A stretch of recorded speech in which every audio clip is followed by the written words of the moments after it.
These cameras just watching Mukbang. watch a brother eat right now.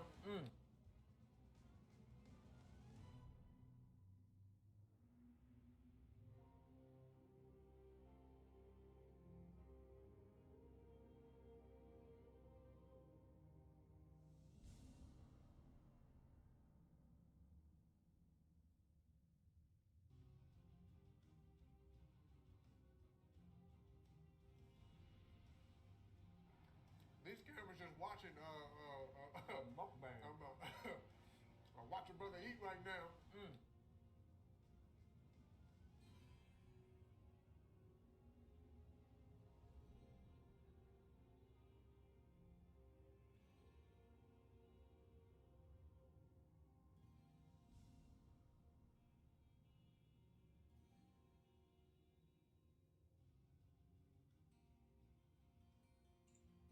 Hello and good afternoon, evening, night. It's on the earlier side of things tonight as I continue to figure out my audio after a month away. We are here in the Division A semifinals with the 2 seed 2+2, aptly seeded second, going up against Gen M Esports. Of course, during the regular season, these teams did meet up, and the winner of that in a 2-0 fashion was 2+2. So we'll have to see what adjustments Gen M has made, or if Gen M says we just slipped up and we don't need that, we're going to be back to our very best for this matchup.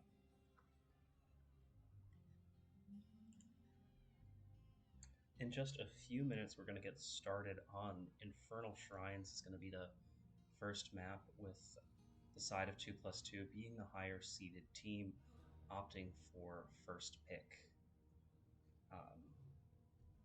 Sky Temple and Cursed Hollow were banned out by the side of Gen M, who eventually picked Infernal Shrines as the first map, a map that we've sure seen a lot of in NGS, but one that I do tend to like. It's a little bit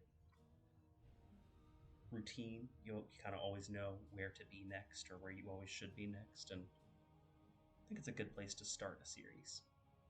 And we did see the side of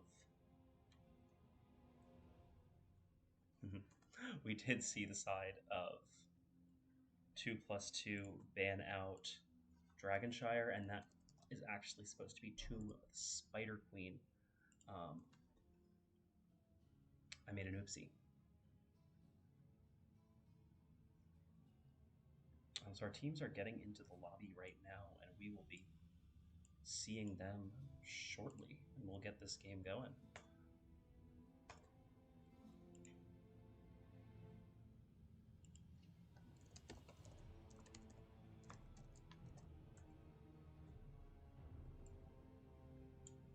Hoping that output level is a little bit better. Seems like I was a little quiet. Been talking a little funny because I've had a cough for a little bit, so trying not to talk as loudly as I usually do. I can always up my own volume if I need to. So we'll see how that is looking now that we are going to be moving into this best of 5 in just a little bit. Teams are in the lobby a little bit ahead of time, which is always nice. I'm sure everyone's, eaten their dinner and gotten ready for this relatively early matchup.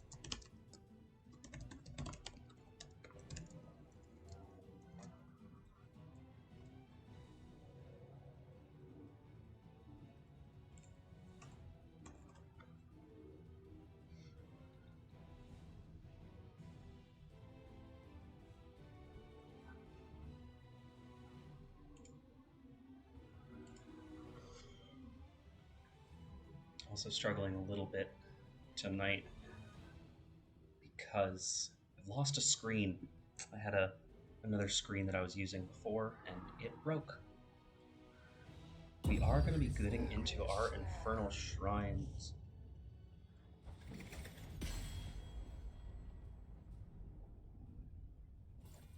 Into our Infernal Shrines draft here.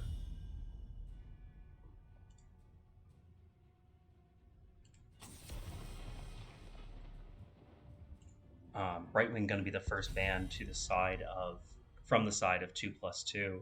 Realizing that overlay is still messed up and just kind of losing my train of thought the tiniest bit.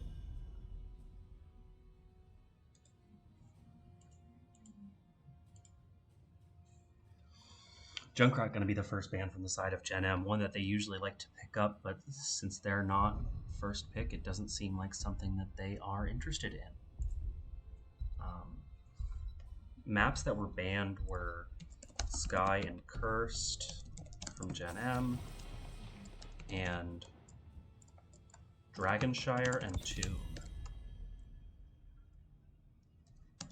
from 2+2 match. Just going to put that in chat for you because I'm a little all over the place today. And then Blaze being the second ban to come out from the side of 2+2. That's one that the side of Gen M has liked to have in both the main tank position as well as the offlane position. And then Chromie being the final ban, so starting to ban out a lot of those pokey types.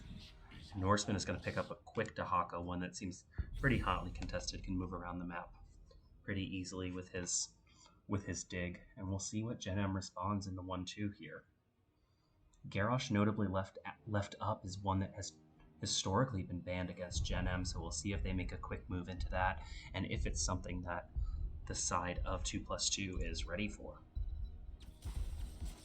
As we see a Tychus and a Hogger picked up, a good pairing. Hogger can spin on the shrines easily, and if you pick up the Tychus with it, you can deny that because the spinning Hogger is a pretty nice target for Tychus to just stand and click on. 2 more picks to come out from the side of 2+2 before the final ban phase. We'll have to see how their draft starts to come together. With a Johanna and a Vala, so 2 pretty popular picks.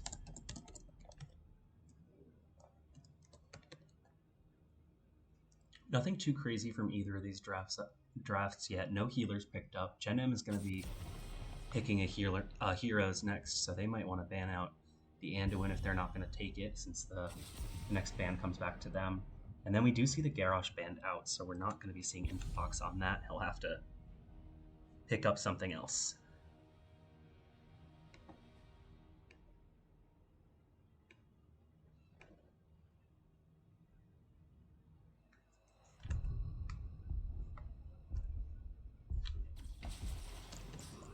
And it's going to be the Diablo Stukov. We've seen a little bit of Infofox Diablo here and there. Infernal Shrine's a good map for it. There's a lot of walls around the objective that you can kind of lock someone in on. It's a bit of a Diablo playground.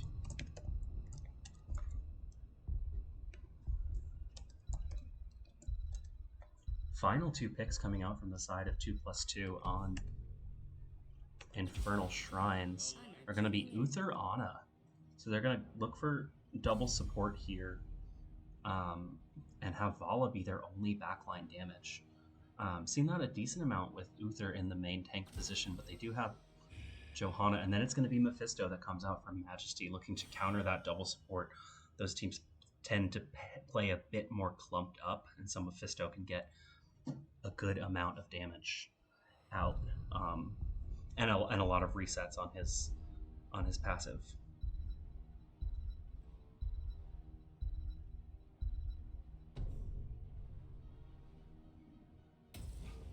All right, and with that, we're going to be moving into our first game here on Infernal Shrines.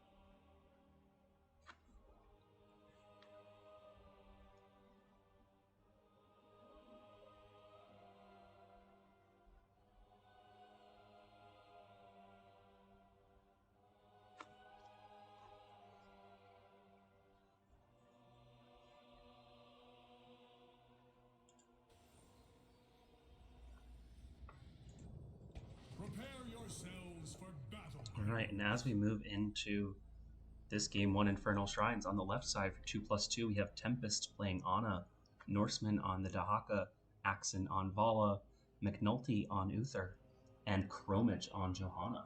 And then for the side of Gen M Esports, we've got Infofox playing the Diablo, Majesty on Mephisto, Duff McWhalen on Tychus, Leo Rice on the Hogger, and Patience is going to be on the Stukov in the back. 4, 3, 2, 1. To arms. All right, teams are going to be meeting up here in the middle for this little engagement here. Vala has not picked her talent yet. I imagine it's going to be the auto attacks at 1, and there it is. Uther also taking the Holy Light talent at level 1.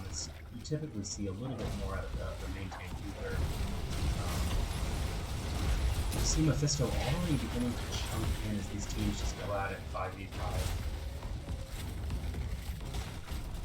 The Hopper gets flipped over a little bit by Infofox, but it looks like everyone's going to walk away. Hogger has already gone up to the top lane, and Majesty's already split Mephisto into the bottom.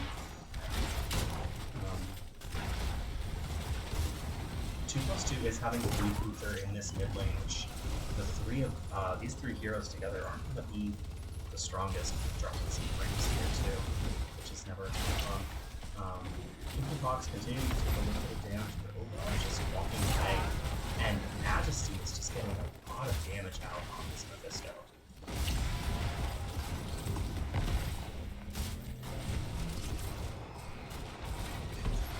Infofox just hovering around where the shade originated from to peel from Mephisto if he needs to. Both teams splitting off to their camps, pretty standard, no one making any early aggressive moves. The side of 2+2 really wants to take some time to scale up, get Vala some of those auto attack stacks so that she can be that late game monster. And here you see Gen M Esports is moving on to this bottom camp. There are 4 members of 2+2 here, two healers that tank the Vala.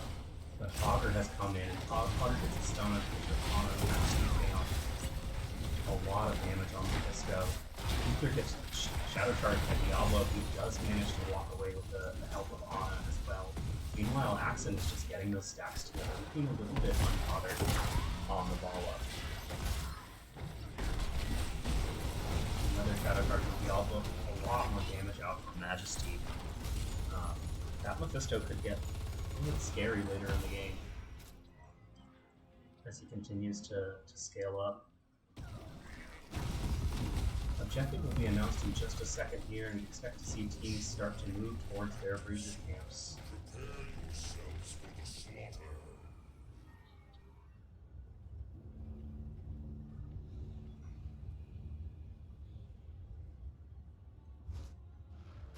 Diablo makes a move for Tempest, and it looks like Tempest either hit the debilitating dart or hit the sleep dart on Diablo there to stop that. Really good timing from Tempest.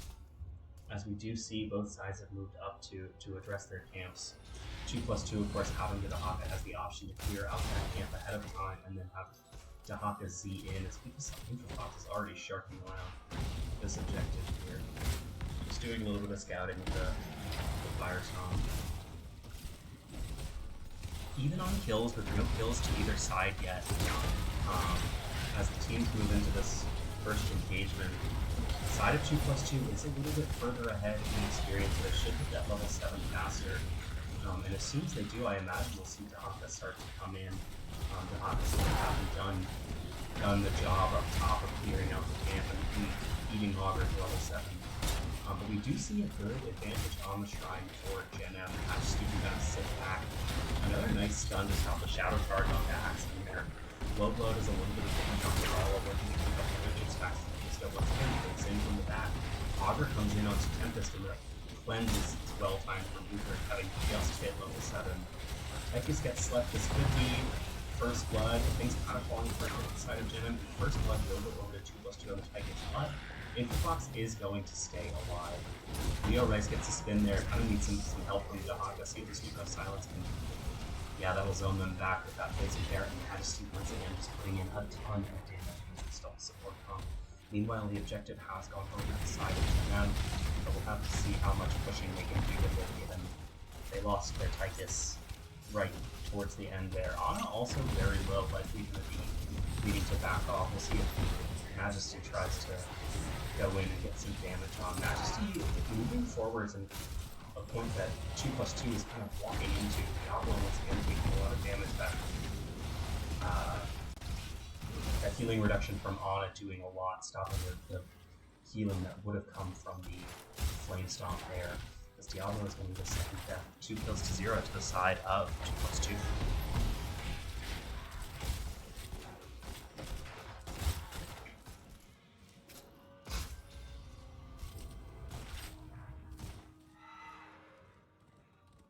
I see a little bit of Leo Rice cheerleading happening in the chat. When I first read that, I thought I was just managing to mispronounce Leo Rice. I'm glad to see that's not the case, and we have the slightest bit of reading comprehension skills. Teams kind of going back to their duties, just picking up these camps on the side here. Not a ton of engagements. It looks like level 10 is just around the corner for the side of 2+2. And we'll have to see what route they decide to go with this. I imagine we see that Divine Shield. And they do look for a gank onto Hogger, but Hogger's just gonna spin away. So they've got 4 up in the top lane, and Dahaka sort of managing the bottom lanes. As level 10 does come in, we see the nano boost from Ana, isolation from Dahaka, Divine Shield from Uther, and Johanna is not playing her hand quite yet.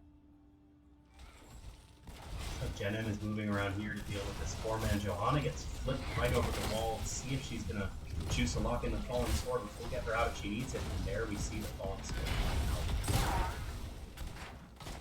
Not opting for the Blessed Shield for the kind of heavier engage. They do have Uther for that, just walk up and press stun between now and level 16. So maybe that's why they decided that the Falling Sword would just give Bala a little bit more safety.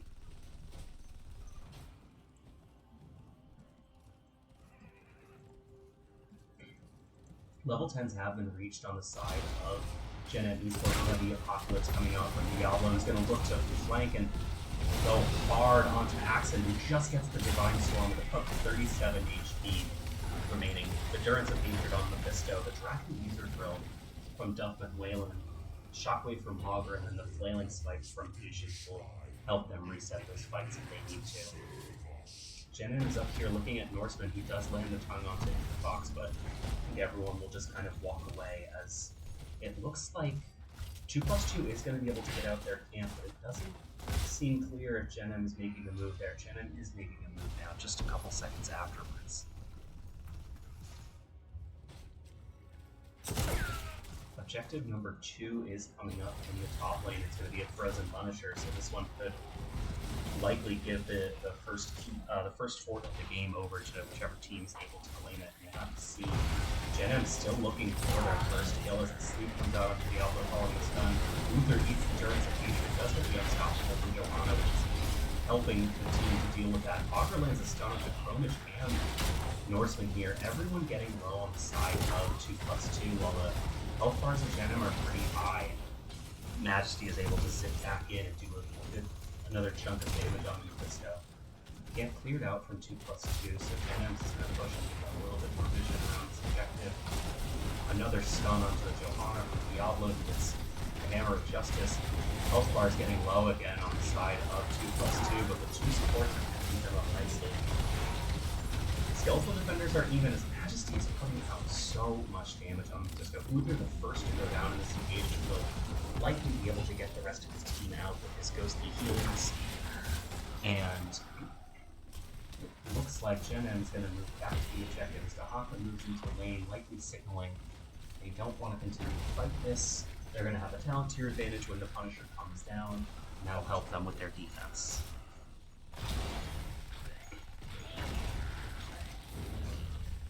Hogger is now moving down to match the Dahaka, as the Frozen Punisher does come out for the side of Jenem Esports. Jenem looking to find her getting a little bit more as this game has gone on, with a very aggressive Shadow Charge onto the Johanna, back into the Silence Puddle with the Overpowered, but there comes a Durance of Hate out from Mephisto, who's going to put a lot of damage, start to put a lot of damage onto Uther, goes for the Divine Shield and uses that to walk away. That's a pretty long cooldown, so I think Gen M should be pretty happy about that. This couple wins another Shadow Charge now working on that level 13 quest. Kind of a mix of the how big damage out from Mephisto and Tychus. Here goes that first fort of the game, Honor rooted by the Frozen Punisher, taking a good amount of damage. So first fort of the game will go over to Gen M, who started a little bit slower, having 2 deaths before they found their first kill.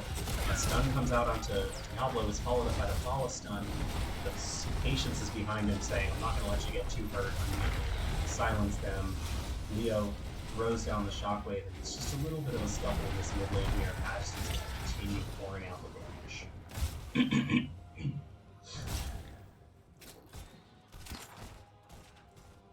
With 5 members here, it looks like Gen M is going to go onto Axton on the Vala. There is no Divine Storm available, so Vala is going to go down, losing the first of those Gambit stacks. 151 stacks from the Vala is pretty strong this early in the game, but right now, this isn't really a fight that 2+2 can take. They don't have damage without Vala. They just don't quite have enough. If they have an offlaner that can kind of put up some damage, unlike Dahaka, maybe they fare a little bit better. Now Dahaka taking a lot of damage, runs up the island. He's going to be able to walk away with some well-placed lines from Johanna. I imagine we'll see Gen M take their spoils of victory over that Vala and take this bottom camp, possibly move over to their own camp. Unless Ultrafox is looking at Ana, if I'm Ana, I would move away quickly. Johanna going to pop the Iron Skin to walk away, and just a little bit of threatening. Majesty will a little bit far out and throw out the Durance Cake, which is on a pretty short cooldown. You'll see from Mephisto the Sparkle Shard of Hatred, which is going to have the trait affected by auto attacks instead of the level 13 cooldown reduction from the trait affecting the ultimate. A little bit more sharking around in here. McNulty is finding Infofox in that bush, or Infofox is finding McNulty and McNulty a lot of damage. Shockwave comes out, and Uther is going to go down a second time here. And that is just as the side of 2+2 hits level 16. So they don't get to kind of take that tete-a-tete fight at level 16, and Gen M Esports make good use of their talent to your advantage there. Shadow Charge comes out, but it's a little bit before the Iron Skin ends. Apocalypse comes out too. Bromage is in the thick of it, still has the Falling Sword to get away if you press it in time, and if silences come out from Speak Off, and there goes the Falling Sword. Bromage walking away, and Tychus finding the last hit with that grenade with the increased range, the percent damage, and the damage over time on the from the talents. Now with the objective coming up, and Gen M having a 20-second advantage before Johanna is even up, much less, walking towards the objective, they'll get a number of these skeletal defenders and start things moving in their favor. Gen M really controlling the later half of this game, despite the really strong scaling potential from the side of 2+2.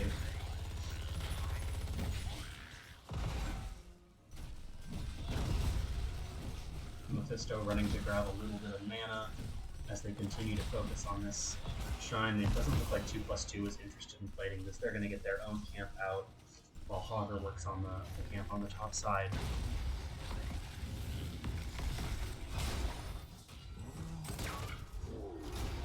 Arcane Punisher going to be coming down the mid lane where Gen M has already taken the fort out.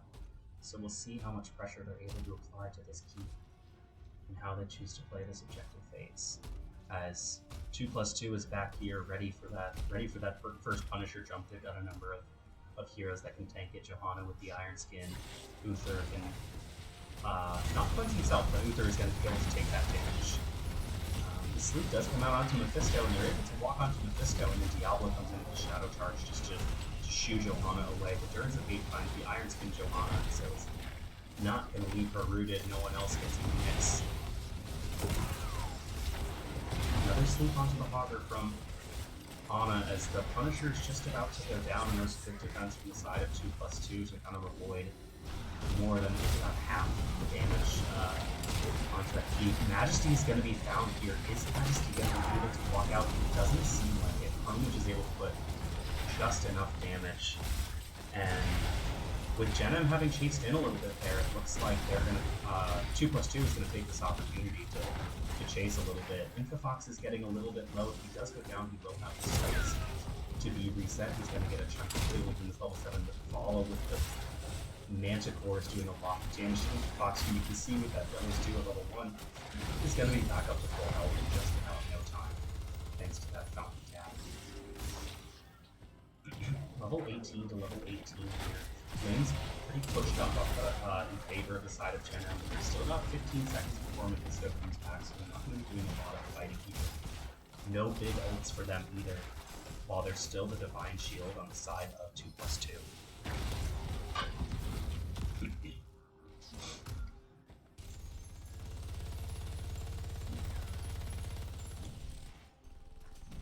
Gen M able to keep the mid pressure despite losing Mephisto here and remaining at kind of even experience is a good sign. They are going to lose this bottom camp, which is going to start to give the edge over to 2+2. I think both teams are going to be looking for their level 20s.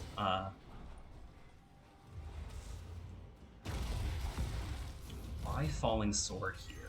I think the Falling Sword is a direct reaction to the Mephisto Endurance of Hatred, with the kind of Wombo potential, and you see it's not going to get Uther out of this camp invade from the side of Gen M as they continue moving on to the Japano. Look at the damage that comes out from those Typhus grenades. Another shockwave from Hogger, but Patience says it's time to turn around. We're done with this fight. But yeah, I do think the Falling Sword is a reaction to the Durance of Hate. Maybe it's going to be more useful post level 20 if we see the Durance of Hatred upgrade that adds the silence during the root and for a couple seconds after. But I do think it's making the side of 2+2 a little bit less sticky.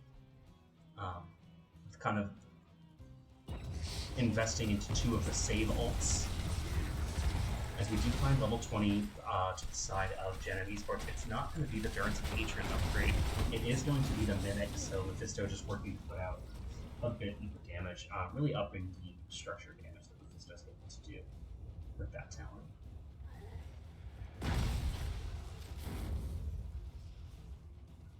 Gen M's got a good amount of division leading into this. I think it's our second objective up here. And so they're going to be able to get a little bit of a head start. 2+2 has found their level 20s now. With the Isolation upgrade, the Farflight Quiver for Vala, Redemption for Uther, and the Falling Sword upgrade from the Shaman Johanna. Tongue onto the Diablo comes out while Johanna dives onto the backline. She's not going to have the Falling Sword to cleanse out the Uther. It's going to go down. It does have the Redemption, so it'll be both healing and coming back to full health. But look at Majesty on the Mephisto is now taking out 3, taking out the Vala and the Ana, and it looks like the side of Gen M is going to try and clean up this fight a little bit. Without the Vala, the Divine Shield comes out on Uther. I'm not sure if that's worth it. I guess it prevents Uther from dying, but it seems like it could have been used earlier. The Frozen Punisher in the top lane is going to go over to the side of Gen M as they also take this Breeder camp. Finding those kills, very helpful for them in that last fight, and they're going to move into this top heat with all of their forts still intact. Fox looks like he's trying to open up his sidewall to take advantage of the Punisher jump. Johanna's going to be quick with the Iron Skin, but he's going to go onto the Uther. The Apocalypse, the Shadow Charge, and the Falling Sword is not enough to get Uther out of there, so that's going to be Uther on a full death liner who does not have the Redemption this time. Frozen Punisher locking down that heat, and looks like Gen M is going to move on to the court here. You can see that Mimic from Mephisto at level 20 really helps with the siege damage, because we've got both of those things on there. And another big silence from Patience with a shockwave underneath it. It's going to help them find the honor. It looks like this is going to be game 1 going over to the side of Gen M. Another Falling Sword out with resets, but there goes the core on the Frozen Punisher. Game 1 to the side of Gen M Esports.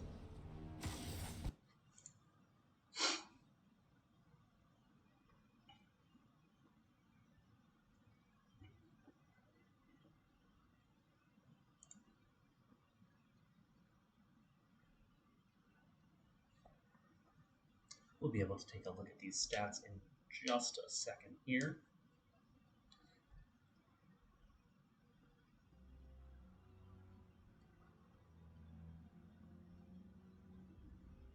Or we won't. I've never seen this before. Zeros across the board. Sorry about this. All right. You're going to get away from this screen that isn't actually telling us anything. And we can take a look at what may be coming up next for us in this best of 5 Division A semifinals. We saw Gen M take us to Infernal Shrines for Game 1, and Gen M was able to take that map after a bit of a slow start into the double support comp of 2+2.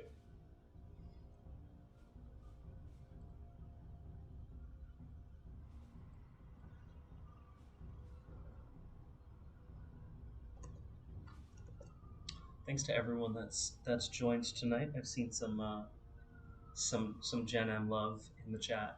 Hopefully some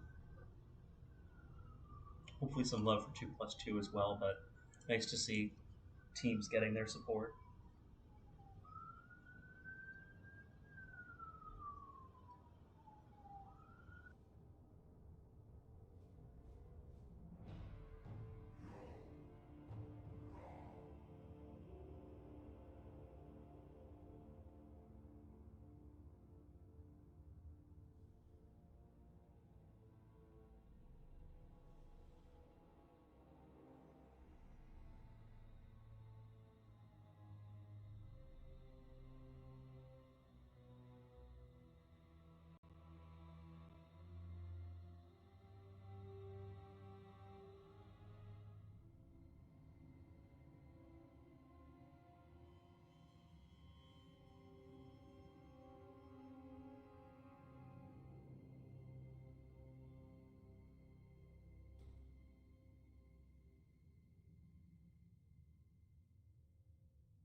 Alrighty, as you can see on our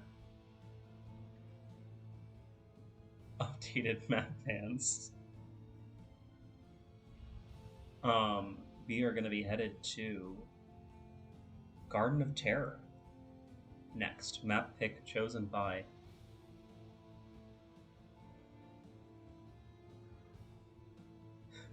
Gen M.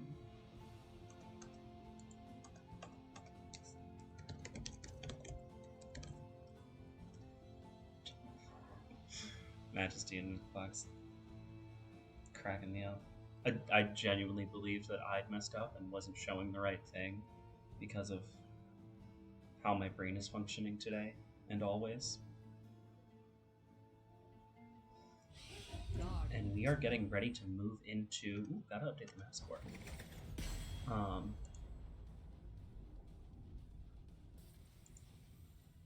Map score should be updated now.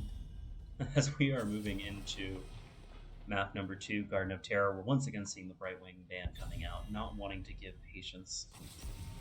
Global little Brightwing, and a Junkrat band coming out from Gen M, so teams saying these are still things that we don't want to deal with.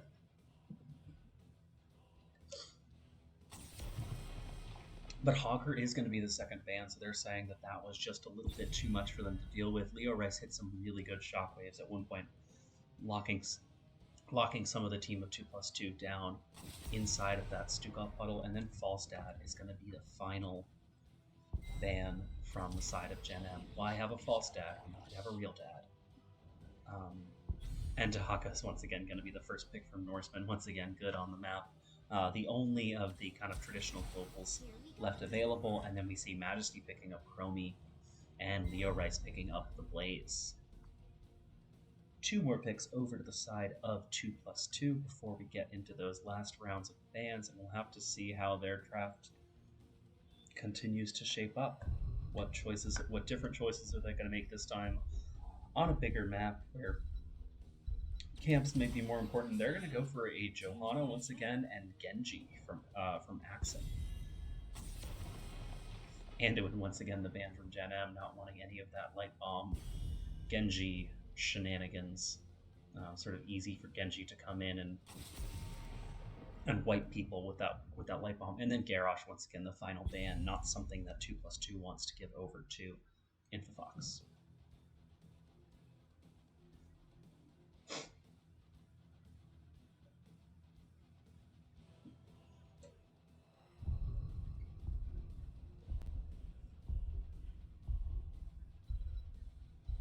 Two more picks, I imagine we'll see a tank and a healer picked up, and we'll see just that. We'll see a Nubrak and Stukov. Nice little kill duo for the side of Gen M. You've got the Cocoon from Nubrak with the Silence from Stukov that can just set up an easy kill onto one person. Final 2 picks for the side of 2+2 now.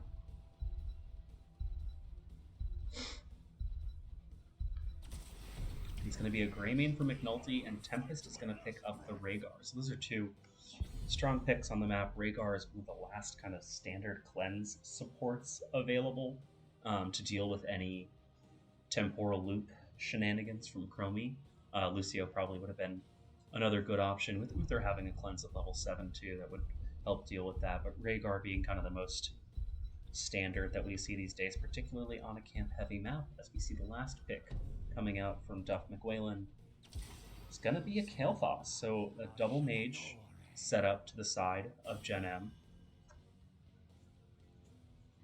But that's going to give them a lot of good poke onto the objective, and if they're all coordinated going onto one target, not wasting their cooldowns, that can work out quite well for them. But we will have to see which of these teams takes this. Alright, we're going to be getting ready to go into Garden of Terror map number 2 in this Division A semifinals match between 2+2 and Gen M Esports.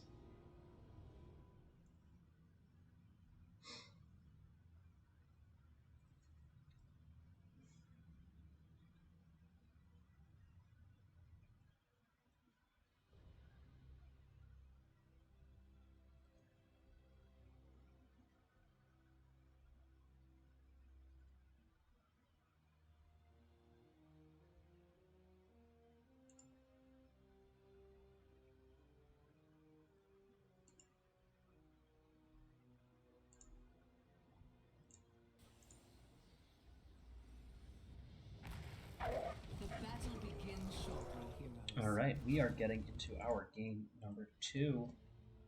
Gen M Esports. Oops. Press that one. Gen M Esports versus 2+2. We are going to have Tempest on the Rhaegar, Axon playing the Genji, Chromage on Johanna, McNulty on Greymane, and Norseman once again on the Dahaka. And over on the side of Gen M Esports, we have Infofox playing Nubrak, Blaze being played by Leo Rice, Majesty on the Chromie, Patience once again on the Stukov, and Duff McWhalen is on the Kael'thas. As we see our teams coming into this top lane engagement, Chromie giving a little bit of that vision with Time Walker's Pursuit. And Blaze looking for a quick early stun with some oil in the bush. Will not find anything, but will be punished there. The team will just continue their scuffle. Actually seeing the mount talent come out from Rhaegar, which is going to give him a little bit of armor when he first mounts and a little bit of additional speed.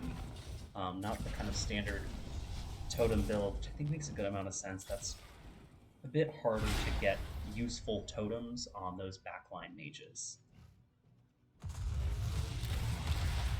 Majesty is going to be playing a bit of this anchoring Chromie in this lane where our first objective is going to spawn. Staying safe and kind of safe clearing these waves as we see McNulty on Greymane starting to move towards these camps.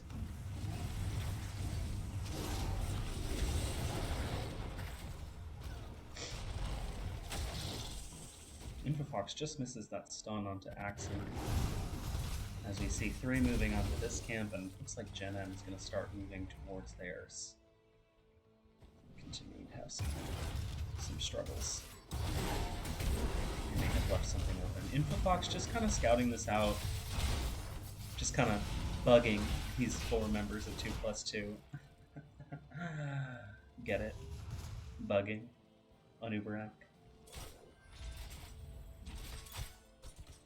Yeah. Sorry. More camps to come out from the side of Gen M up here. It looks like Norseman may just sniff them a little bit. But in the bottom lane, Genji is moving in. But once again, with that Chromie just being able to sit back so safely, it's going to be harder to find her while all of these walls are up. First objective is going to spawn in the mid lane, kind of favoring the side of 2+2, so we'll have to see what Gen M wants to do.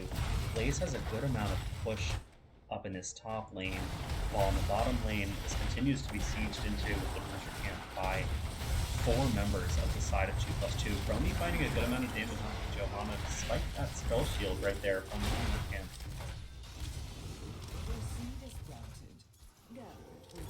They're going to continue to move onto this fort, really using the Greymane's ability to just smack away at these, to do a lot of damage to that fort. Infofox does find the stun on 2, but without the damage from Majesty or any follow-up from the side of from Stukov, it's not going to result in a kill. Still a 0-kill game, and it looks like 2+2 is sacrificing a little bit of that experience as a lot of damage comes out onto Genji, and he gets the silence underneath it. And that will be first blood, a little bit untimely for the side of 2+2. They don't have a ton of heroes that can super safely poke this out and prevent Gen M from capturing this, except for the Johanna blinds. You see she's used those both and the Iron Skin, so it's not quite safe for her to walk up again, unless McNulty is going to get the cocktail interrupt, and he doesn't. So first objective is going to go over to the side of Gen M as we continue to struggle and drop some frames.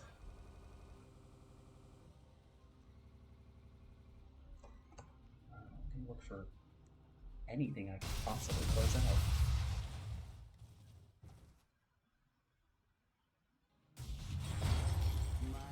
Alright, I appear to be back. Sorry about that.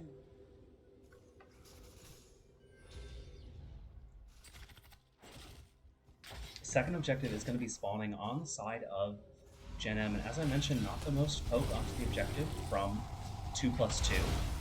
So, should be an easier one for Gen M to grab, and we'll see if 2+2 wants to poke at it a little bit, or maybe just go slap a building somewhere. They are going to move in here. They're just a touch behind Gen M in terms of levels. Leori's taking a good amount of damage. He is going to look for... when the silence comes out underneath Greymane, he is going to go down. Leori's still a little bit low, and Majesty is pretty far up, but is going to get the time stop onto 3. Still going to go down with the Blaze, just kind of getting a little bit far ahead. As it looks like Stukov is going to go down as well. We'll see if Infofox can keep the team locked down underneath this keep, and that's going to be 3 kills in favor of the side of 2+2, with only 1 on the side of Gen M. We'll see how much damage Infofox is going to take here. Duck McWhalen taking a little bit, but stunning the Genji out and keeping Infofox safe. Like a bit of an overstep by Gen M there to get the Greymane kill, and it left them in a position where Chromie was forward and Leo Rice was already pretty low, and they just weren't quite able to back out.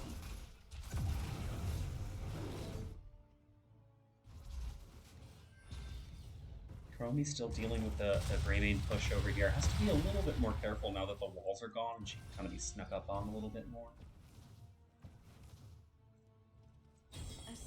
And Nubarak is kind of keeping an eye on her. A pretty neutral third objective here with 1 seed to 1 on either side, as level 10s are coming in for both sides. Rhaegar with the Ancestral Healing, Genji with the X-Strike, Infofox taking a lot of damage after that Blessed Shield comes out, and it's going to be going down.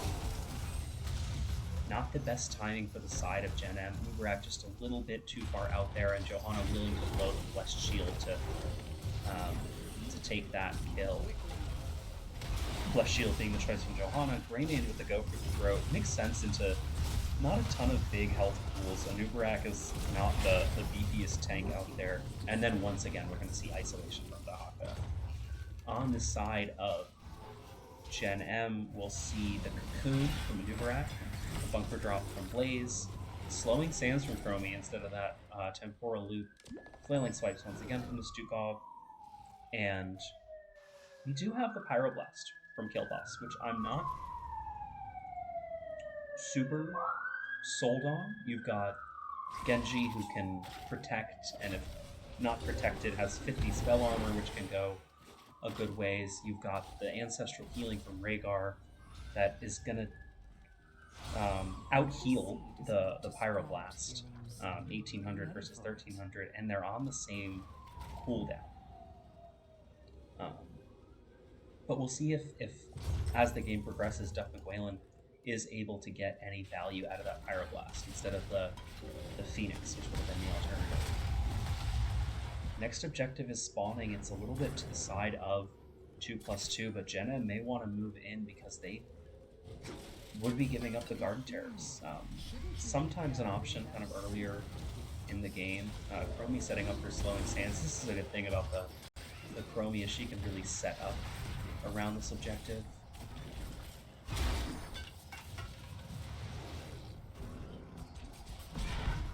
Patience moving in. Big stun out from Leo Rice, going to be followed up by the Anubarak. Genji taking a bit of damage, but getting the protected. A Blessed Shield comes out from Johanna. Blaze says, I'm getting in my bunker, and Stukov goes for the flow and swipe. Cocoon out. The fight's a little bit split here. Just going to get us a little bit more of our eyes on this, as almost every ult has been used on the side of Gen M, and only Blessed Shield has been used by Johanna, and they're going to be able to push their way into Gen M and take these Garden Terrors for themselves. And that Garden Terror on the bottom lane is going to be going deep. It's already at this keep wall that Leo Rice is going to be here to clear up as the rest of the team makes their way into the mid.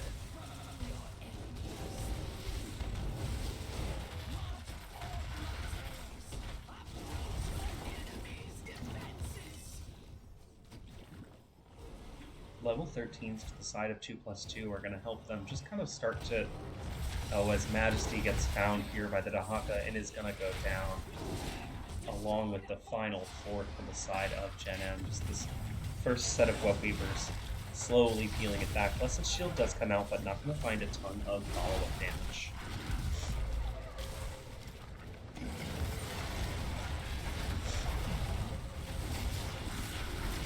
Patience finding those consistent resets on the lurking arm with Stukov is going to help dissuade the side of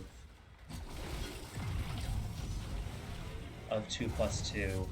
Leo Rice now here finding the stun on Dahaka. There's going to be the Ancestral coming out, which means there may be license for that Pyroblast now. Dahaka, of course, not the best target for that. He's got 50 spell armor and he's got his burrow to try and get away from that Pyroblast. So we're not going to see it once again, as the camp does go over during that little scuffle to the side of 2+2. Who's going to start moving onto their other camps over here with the Greymane and the Rhaegar, just great candidates for that. Infofox is once again going to scout that out. He's going to find the Cocoon onto Rhaegar, but is the team going to be here in enough time? Johanna's going to have the Blessed Shield that could come out onto the Anubarak. The Pyroblast doesn't find the kill because Stukov already finds it onto Rhaegar and trades out for Infofox on the Anubarak. The fight's still going on, the bunker having to come out, Stukov hiding in there as long as he can. He is going to go down to the Greymane, who then I'm guessing gets picked off by the weighted Pustule. Norseman taking a bit of damage, but is going to have enough essence to heal up, and it looks like Genji's going to be able to clean this one up. 4 for 2 going down on the side of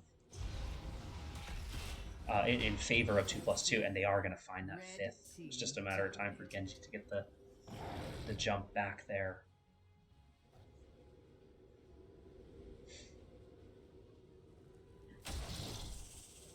Chromage very low on the Johanna is still hanging around. Gonna take a lot of damage from the Shamblers, who do a decent chunks of damage. Tongue bound onto a new Brad. Fox is gonna be slowed by the totem at 16, but a nice silence is gonna peel away the Johanna. Keeping her low is really benefiting the side of Gen but Anubrak is silenced. He should go down to the Greymane here. He's going to get the Cocoon out, the shield, and the Burrow charge, but is it going to be enough to keep him alive? It is just not quite enough as the Ancestral comes out onto Norseman, who could be going down, does go down to the damage from the Blaze, Kael'thas, and Stukov. Meanwhile, 2+2 is going to once again be working on collecting their tributes and going back to their camps.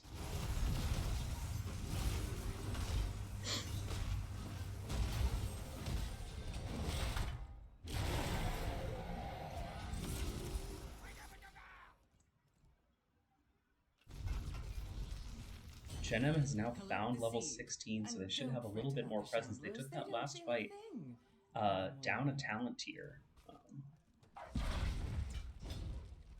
11 kills to 5 on the board, and 2+2 is continuing to move around the map with these camps. They've got the Predator. The stun does come out from Blaze onto Johanna, but it is Johanna who's going to be a little bit harder to pick off and kill. She's going to walk back in to find that Blessed Shield. Axon coming in on the Genji with a big X-Strike, looking for patience, and will find him.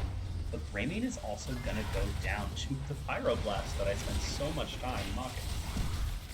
More stuns coming out from Nubarak. Leo Rice is popping the... actually, that's the armor he got from his level 16. He should still go down here to damage from the minions, not giving Norseman the satisfaction of finding the kill. Nubarak, another burrow away, looking like he's getting good value out of that shield at level 7, I think is what he's getting the shielding from. He burrows away.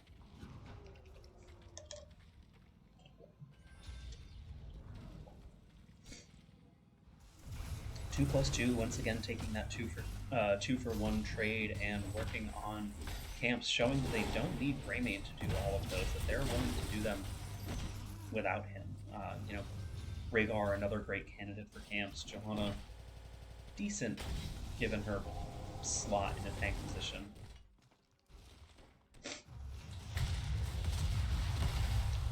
Front wall has gone down on the bottom keep as well as the mid keep, with one tower remaining on the top keep and 2 tributes to the side of 2+2. So we'll have to see if Gen M wants to make a move for this, or if they're going to try and eat another round of Garden Terrors, as the 20 talent tier does become very close for the side of 2+2. Nubarak finds the stun into Johanna, who pops the Iron Skin and walks away. If this does spawn before level 20, it's not something that 2+2 needs to go crazy trying to get. They don't need to throw the game away for this 1 seed, because it would not mean Garden Terrors, but they are going to find the level 20 talent tier advantage. Rhaegar getting the upgrade to Ancestral Healing. Genji, the resets on the X-Strike. The upgraded Isolation once again for Dahaka. So we see Gen M turtling. So these Garden Terrors are going to come down, maybe trying to just prep their lanes just a tiny bit so they're not taking all of these at once. And Johanna is going to go for the upgraded Blessed Shield, not the Lightning Shield that we sometimes see from her, or the Indestructible. Genji putting out good damage onto this keep, using the Shingon at level 13 to do some siege damage, and then resetting with his D kind of as need be. We're seeing a 5-man push from the side of 2+2. Gen M still doesn't have their level 20 talent here. Finding a big stun with the Blessed Shield from Johanna will help them find Chromie.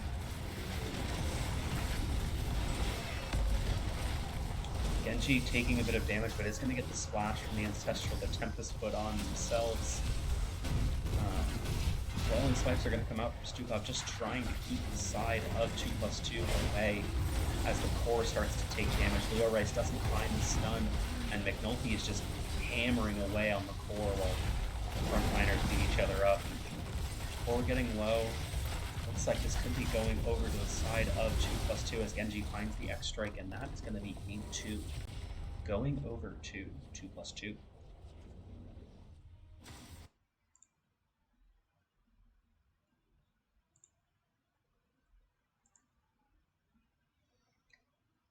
Let's see if we're having any more luck with our stats screen after game 2.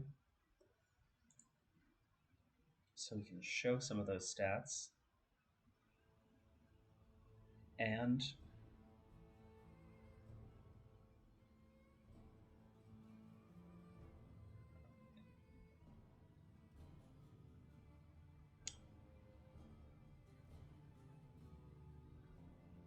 okay, something went wrong again, but something different went wrong this time. I imagine it has to do with my kind of early DC. It just kind of stopped collecting stats at that point. That's a bit funky and definitely something for me to work on. So we're going to see 2+2 even up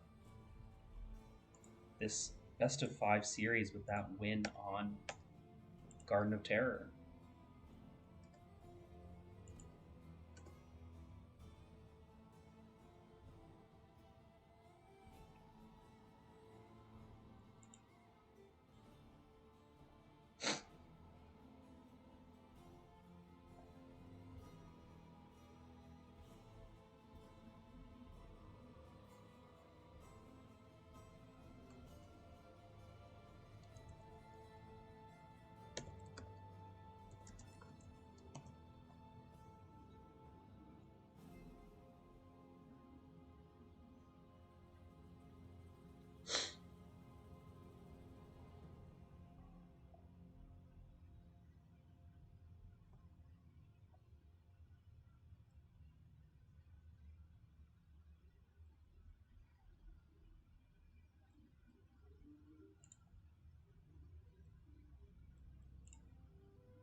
We do have our map for game number 3, and we are going to be chosen by the side of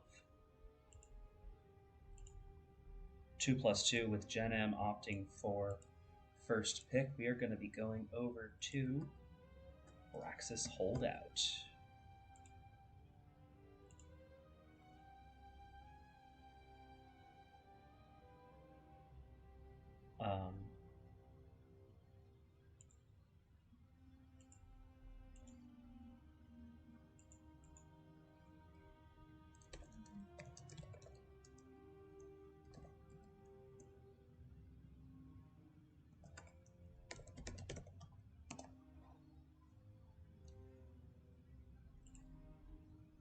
So this map was picked by the side of 2+2. It's not showing in the overlay because I have to assume this was a user error. Didn't get a logo from them, pulled from Soothsayer. So we'll chalk that one up to Greek doesn't quite know what he's doing, because that seems like a pretty safe bet.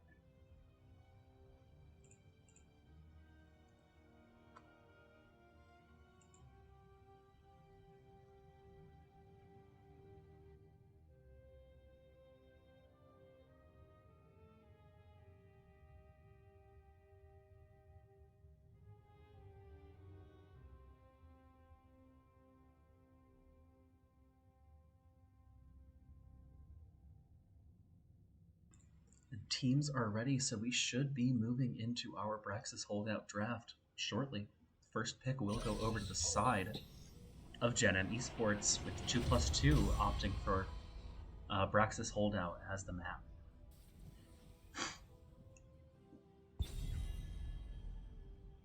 Braxis known for being a bit of a snowballing map if you don't control that objective well, if you don't prepare to have clear on the objective.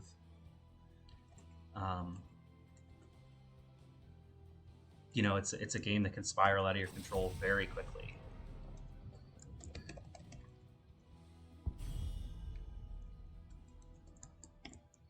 Genji is going to be the first ban from the side of Gen M. I think Axon showed some prowess on the hero and kind of cleaned up those fights pretty nicely. with Junkrat being the ban, this is the first time we're seeing 2+2 ban the Junkrat, previously banned by the side of Gen M.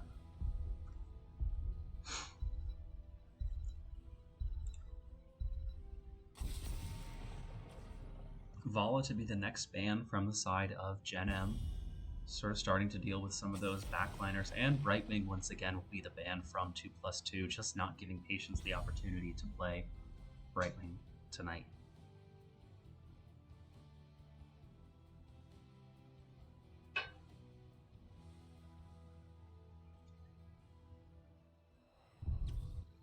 And Majesty is going to pick up Falstad for our first pick from Gen F. Falstad can help them control those beacons, add a decent amount of Zerg clear with those boomerangs as they stack up. And we'll see what the response is. So we're going to have Chromie from McNulty, and Norseman is stuck in Dahaka jail today. If it ain't broke, don't fix it. Norseman's been playing solid Dahaka all night. And Chromie is going to be that kind of bot lane anchor. Make it really uncomfortable for the side of Gen M to step up. Next two picks out from Gen M. Let's see if they opt for the Garrosh that's been denied to them throughout those third bans. And there's Garrosh alongside Duff McWhalen on Tychus.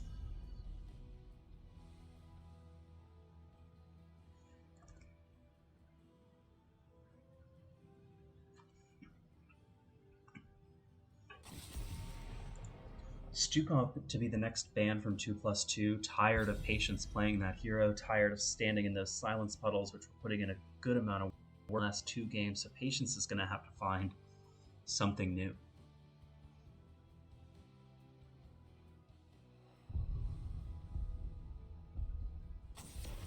Greymane to be the next ban out from Gen M, putting a lot of focus on those backliners. Tempest is going to pick up the Anduin that's been denied so far tonight, and Chromage is stuck in Johanna jail.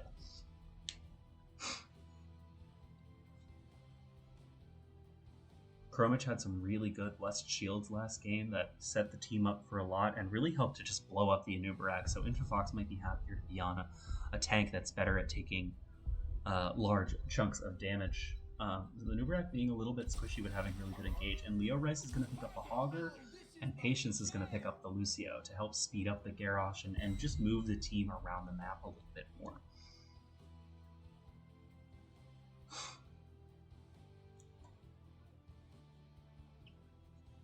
I'm something of a Lucio enjoyer myself, so always happy to see it.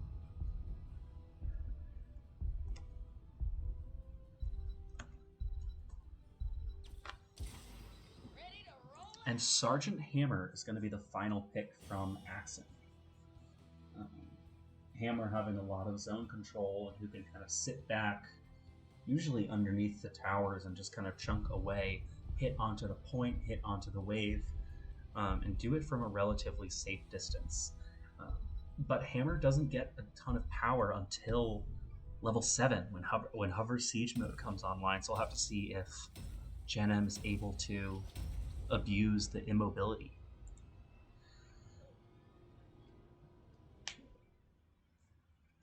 So we are loading on into Rax's holdout. The map was picked by the side of 2+2, and series is all tied up at 1-1.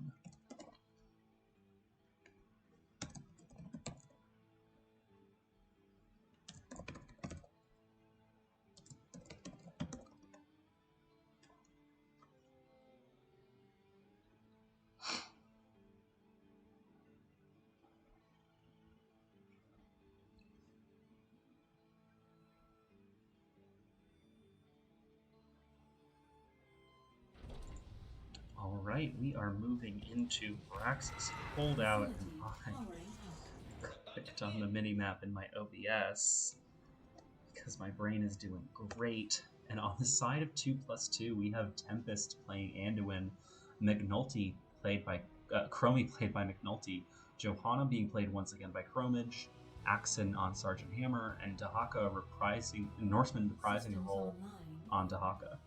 On the side of Gen M, we've got Infofox on his Garrosh, Duff McWhalen on the Tychus, Majesty on the Falstad, Patience on Lucio, and Leo Rice on the Hogger. Deep breathing coming out from the Chromie, looking to stack up those W's, and Party Mix coming out from Lucio. That's not one that I love to see. It's not my favorite talent in the game. Don't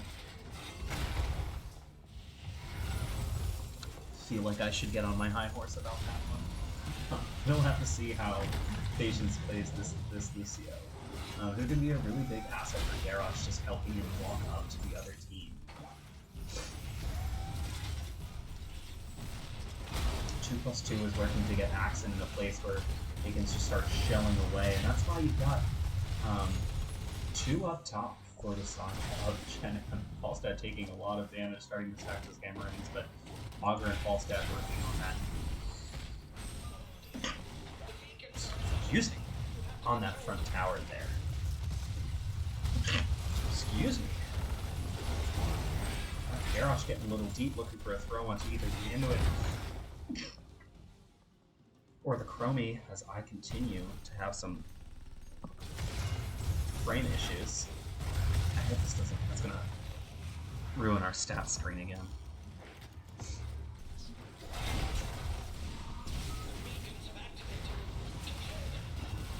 Infofox looking for a throw onto Johanna, taking a big chunk of damage from the Chromie there, but Patience is gonna try and keep him up. Garrosh benefiting from that armor a lot. Augur able to control the top beacon, but Fox is going to take a lot of damage here. Won't take that third Chromie blast, but getting a little bit low on health, though benefiting from that 44 armor. Axon trying to stay in a position to be able to just right-click on the Garrosh. And Jenem is going to take over both of these, despite Garrosh being really low. Augur has kept Norseman off of that top beacon, who does now take it back. Spawner goes to, I imagine, smack the Haka. Don't want to leave this bot lane. Fox just being so low. The toss onto Chromie's Lucio with the slows, but Iron Skin comes back, I imagine, just in time.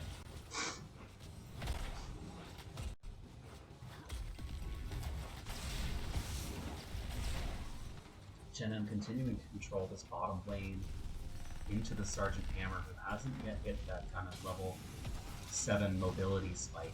Has to be pretty safe until then, because Garrosh can walk up. Infofox positioning aggressively here. Augur once again taking that top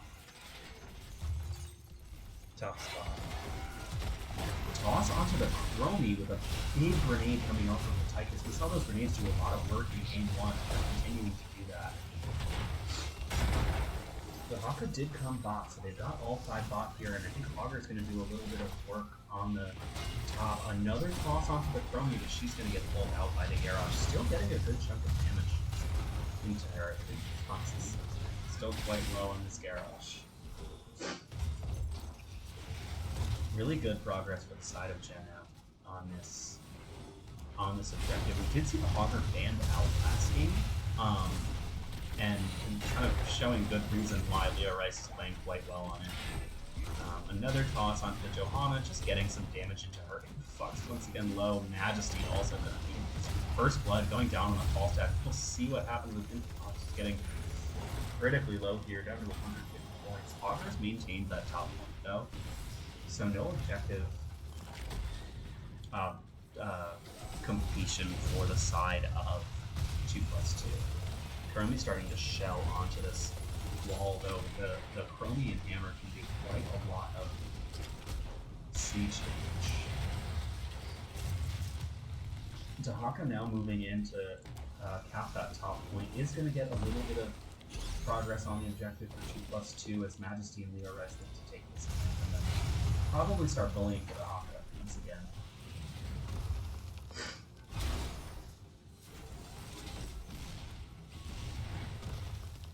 Hover Siege mode is now in for the Sergeant Hammer, who can walk around a little bit, gonna help move in between their own walls and the side of Jenem's as tanks trading out a good chunk of damage between each other once again, and Volstad and Leo Rise continuing to just harass the Norsemen, pushing that camp onto the front wall, trying to trade some of the damage that 2+2 is now getting onto the fort of Genem. Infofox stepping up to get healing from the W and going to take just about the same amount of damage as he healed up there. You see Majesty has once again come back and starting to throw those hammerings onto the Sergeant Hammer, and Chromage getting thrown in. Another pull from Anduin is not going to save him this time. And now Infofox wants to just run at the team looking for that Sergeant Hammer, who does get the pushback. And another really big grenade from the Tychus. Infofox once again very low. The speed from Lucio helping to do a little bit of shooting of those Chromie damage, but still a couple hundred hit points for Infofox.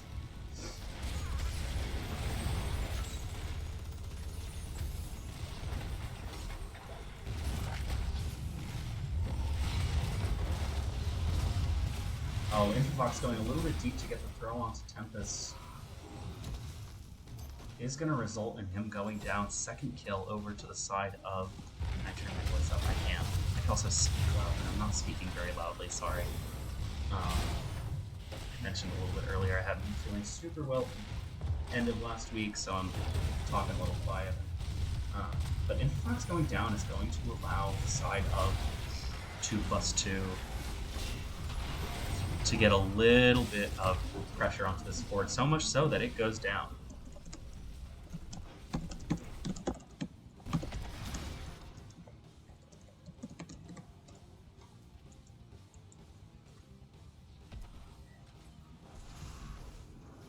Genem retaking this bottom point here, but the Norseman is going to be up here to continue tuking it out with Leo Rice, as it looks like they are going to swap and send the 4-man up here, which Leo Rice isn't going to be able to deal with on his own, while Genem goes for a cheeky little steal on this camp just to maintain a little bit of control over the bottom lane. Level 10's hitting first for the side of Genem by just a couple seconds, so not a huge advantage.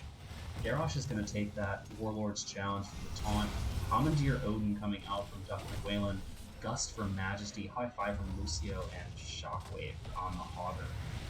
Level 10s on the side of 2+2 are going to be the Light Bomb, Slowing Sands, another Blessed Shield Johanna.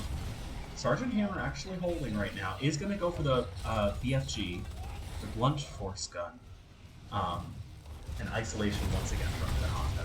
As we see 100% Zerglade come out from the side of Genem into this top lane, and a small 18% Zerglade that will still need to be responded to, is going to push in the bottom lane for Genem. And you see Leo Rice backing right now to go deal with that one.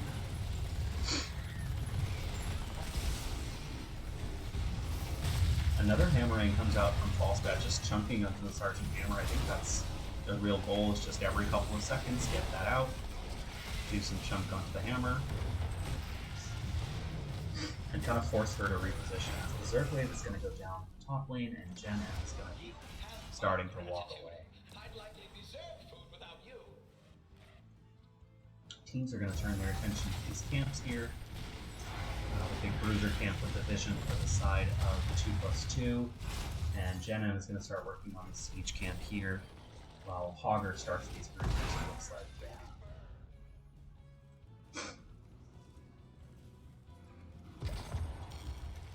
Time Trap from the Chromie is going to go on the boss so that they are able to keep an eye on it. Infofox looks for the throw but doesn't quite find it onto Johanna.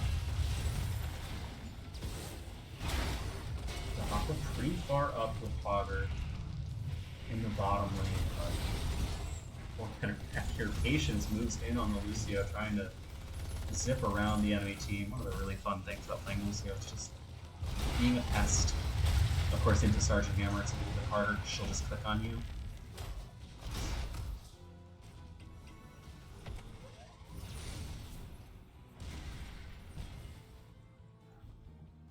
Hogger in the bottom lane is starting to reclaim some of the space that he lost when taking that camp, and is pushing Dahaka up to the front, and it looks like the side of 2+2 is going to respond to that. They're saying, Augur, you need to respect our lane. Augur taking a good chunk of damage.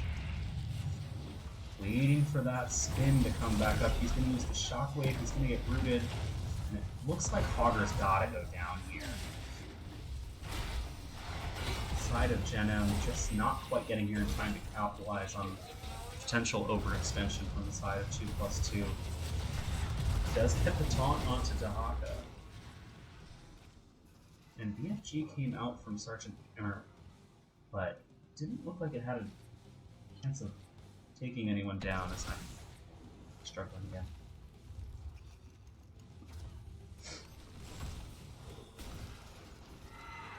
Teams are back to some of their map lead duties with 2+2 picking up.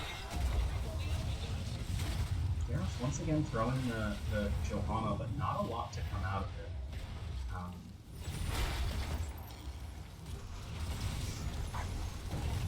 Leo Rice is here in the bottom lane, so you've got 5 members for the side of Genem, while Dahaka is still up top. They're going to get their first couple points. Garrosh once again going really deep to get the Sergeant Hammer throw.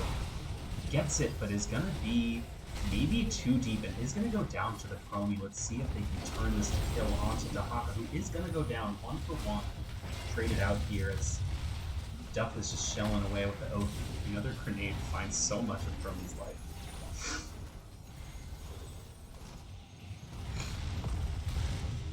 Continued kind of 4v4 engagement here with Chromie just trying to shell away, but every time she steps up for a W, Tychus steps up for a grenade, and it does a good chunk of damage to her.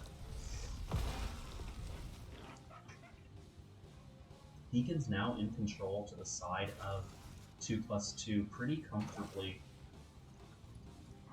It looks like we'll see another 5-man push in here from the side of Genem, who's happy to have Garrosh back, while Dahaka is still waddling back, but Leo Rice is taking a chunk of damage from the Sergeant Hammer. They are able to reclaim that at least halfway, and Augur is headed likely to that camp, and in the meantime, Falstad did fly to the top beacon just to regain that control, so they didn't have to deal with an objective quite yet. Augur just getting started on this camp, while Dahaka is kind of in the midst here, does get thrown in by Garrosh. Blunt Force Gun comes out again, but doesn't find a ton of damage onto Garrosh. Garrosh kind of walking into this wall.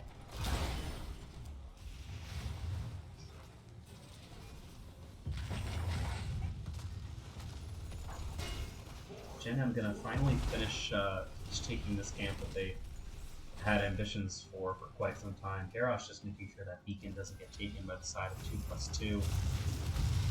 And both teams inching their way towards level 16.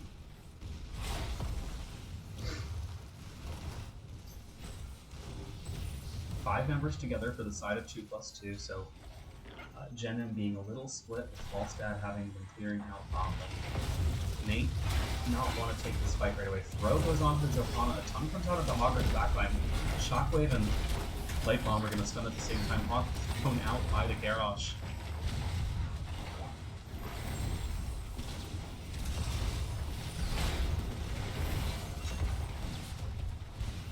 Lots of button press. The top beacon goes over to the side of 2+2, but Falstad has taken back the bottom lane. Big stun comes onto Sergeant Hammer. Can Augur find the last bit of damage? No, but Tychus can.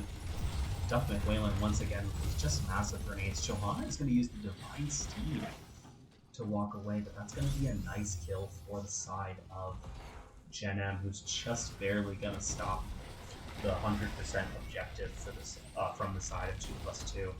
Looking to get a little bit of their own progress as they take this camp, with a lot of the damage from 2+2 being dead right now. Norseman taking a big chunk of their life, a lot of that coming from the spell armor debuff of Falstad. Interfox on the side here might be looking for a Garrosh combo. He's going to get the throw onto Dahaka. Does pop the Indomitable there in case Dahaka decides to tongue him back. Leo Rice going to dissuade the side of 2+2 with the staggering blow. Spinning onto the Dahaka, who does need to get pulled out by Tempest. all 5 members of both teams back on the map, as it's going to be just about full Zerg waves to each side. But there's still the camp that the side of Genem has to deal with up there, so their deep push is going to be a little bit tougher. Well, Chromage taking a lot of damage from the Zerg. All 5 members down here to deal with it, looking to negate as much of that structure damage as possible. But you can see the same thing happening up here for the side of Genem. Looks like they're going to be able to save this fort, and they're going to trade just about the same amount of damage, taking those front walls on both, so pretty evenly matched on the clear. Zerg eliminated. Field research is so exciting, they said. Huh. I'll show them some excitement. Teams turning back to lanes and some of the other little to-dos on the map. Genem has a camp to take here, but no camps to take for the side of 2+2 right now for another minute or so. So the teams are likely going to play pretty shy until there's a little bit more to do on the map, whether it's beacon control or looking for that boss if either team is able to find an advantage.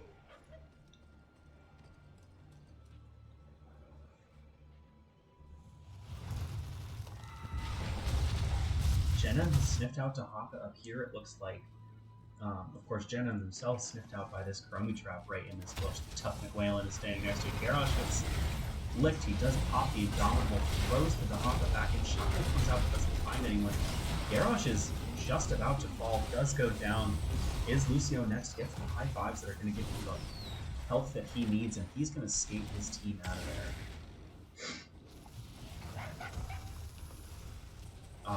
Norseman does find the tongue onto Tychus here. He's going to take a good amount of damage as the rest of his team is, Dahaka's team is starting the boss.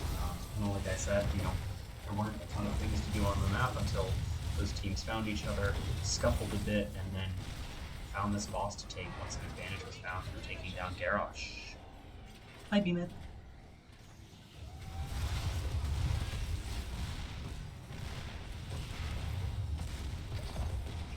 Finally, some to-dos on the map for the side of 2+2 with their camps coming up at the same time as boss going into lane.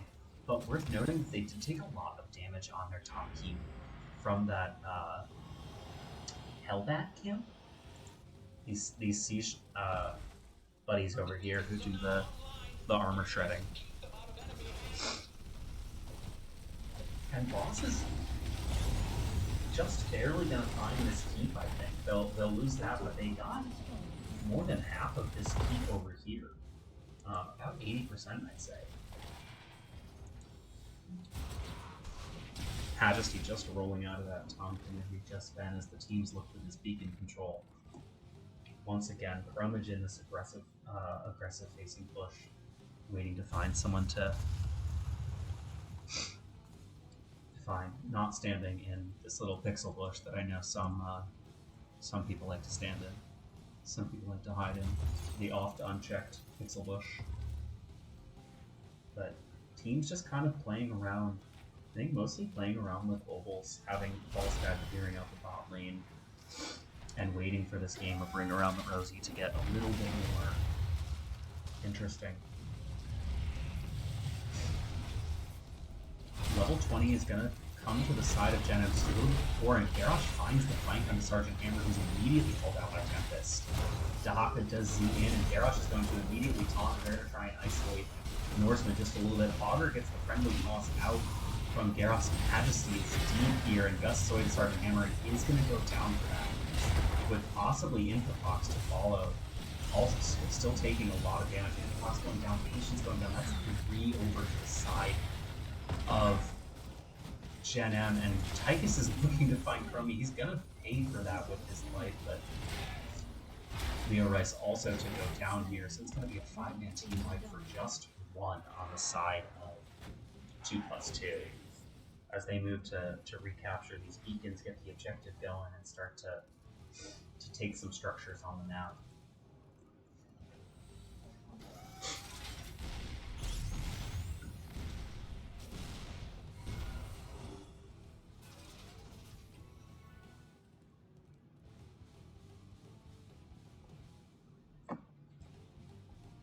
Sergeant Hammer just sieging up here for free while the rest of the team is dead, getting progress on the objective at the same time. This could be a pretty scary Zerg push depending on how much damage they get done on this keep.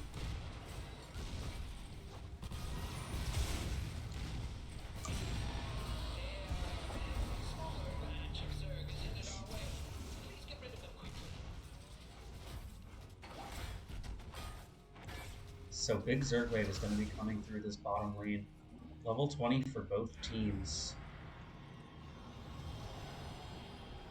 Looks like we've got the double toss from Garrosh, the big red button, the wind tunnel for Tychus, the upgraded high five for Lucio, and on the side of 2+2 you have the upgraded light bomb. Garrosh taking so much damage from this objective, almost goes down and up to the high five of Lucio.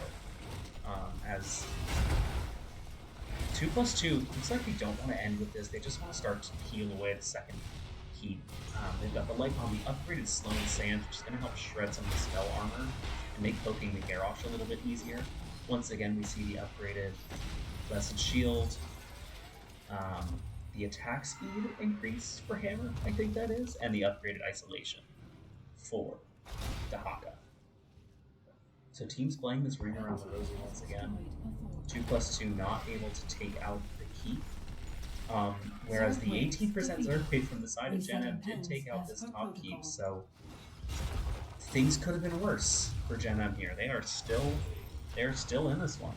10 kills to 5, but they have not given up yet. Garrosh is going to find this toss onto the hopper. He's taking a lot of damage, gets pulled out, but the auto attacks from Lucio are just too good. So let's see if Gen M decides to keep sprinting. They picked up that camp. Let's see if they're going to keep running. Majesty comes in. He's going to find the gust into that sidewall. McNulty is going to use the stasis, but I don't think it's going to get him anywhere. Does go down. They are going to look for Leo Res on Augur, who doesn't go down. A sliver of health left. And lots of 5/5s coming out from Lucio.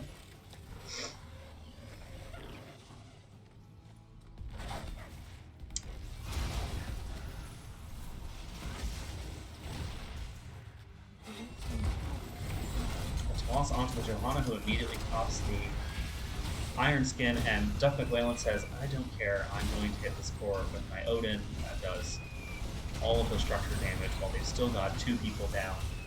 Infofox is going to toss onto the Johanna, taking a lot of damage, and Majesty and Duck McWhalen say they want this game to be over. They want to move on to the next game, take their advantage in the series, and it looks like they're going to be able to do just that. GG's to the side of Gen M Esports, who are going to take map number 3. And we can once again see how the stat screen is going to go.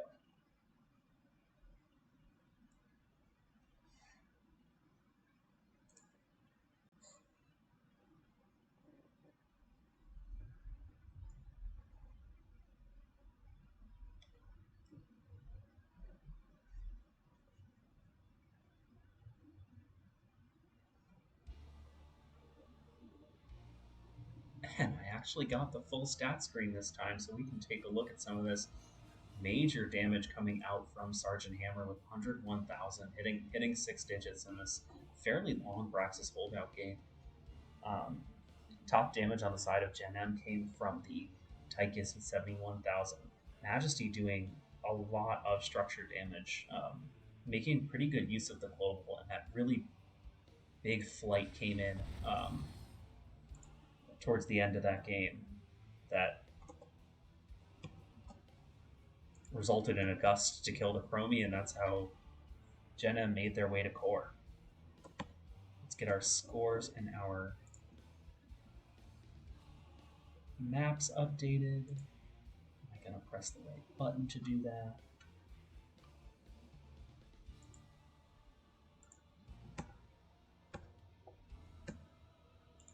So the series is now 2-1 in Gen M's favor. We'll have to see if going into map number 4, they can close this one out with a 3-1, say that the game that 2+2 won was a fluke, or we'll see if 2+2 is able to bring it back and make this match a 2-2-2.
And we are getting our teams in for map number 4. We are going to be going over to Volskaya Foundry. Picked once again here by the side of Gen M. Realizing now I have to hope there's no Game 5 because my overlays do not contemplate for Game 5. So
all right, we are going to be moving into our Volskaya Foundry.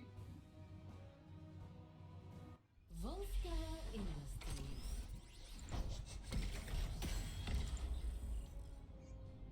Some tough decisions for the teams, for both teams to make towards the end of last game that made it a bit of a coin flip. We'll have to see how the teams handle that, as once again they're saying no Brightwing for Patience. And no Genji for Axon once again, just not letting him have that hyper-mobile assassin who can just harass the whole team.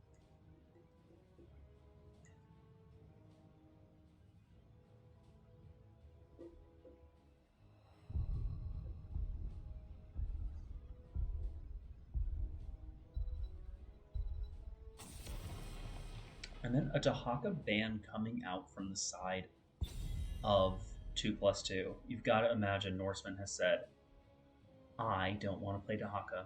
We should get rid of it.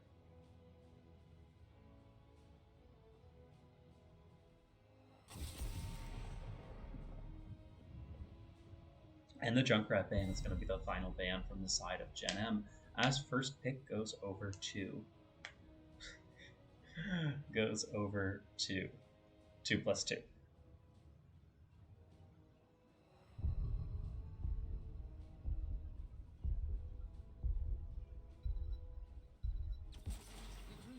And it's once again going to be the Johanna. Norseman may have gotten tired of playing Dahaka and asked for his own team to ban it, and Chromich said that's fine.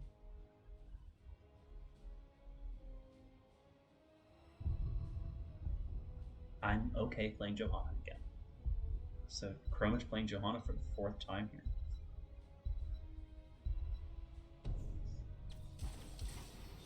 Deckard Blaze coming out as the first 2 picks from the side of Gen M. Deckard's a healer I actually like a lot, but I don't feel like I always see picked this early. And then Tempest is once again going to pick up the Anduin who'd been denied the first 2 games, and Axon is going to be back on that Vala. Wonder if we'll see that same kind of hyper carry Vala with 2 supports behind her. I don't tend to see Anduin paired with other supports very often, unless it's something like a Medivh. But Chromie is going to be the ban from the side of Gen M, just not wanting to deal with all of that poke.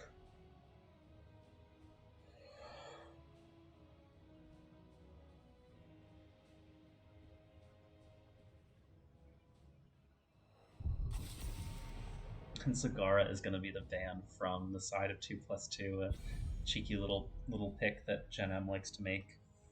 So we've got 2 more picks going over to them. We'll have to see if they want to take this Blaze as the main tank, or if they want to do something else, and we'll see, a bit more of their backline come together.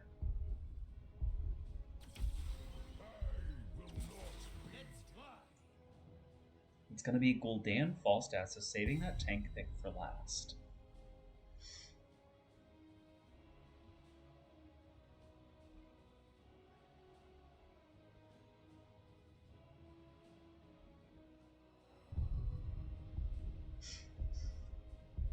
Last 2 picks to the side of 2+2 now. We'll have to see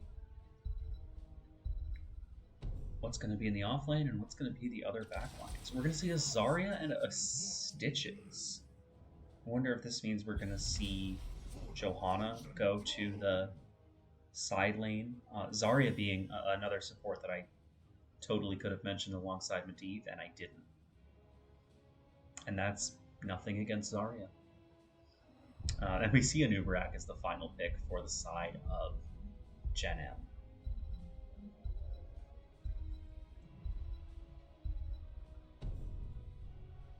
Alright, we are moving into game number 4 on Volskaya Foundry here. We'll have to see if Gen M can close this best of 5 series out right now, or if it's going to go on to a game number 5 and 2+2 brings it back in this evenly matched series so far.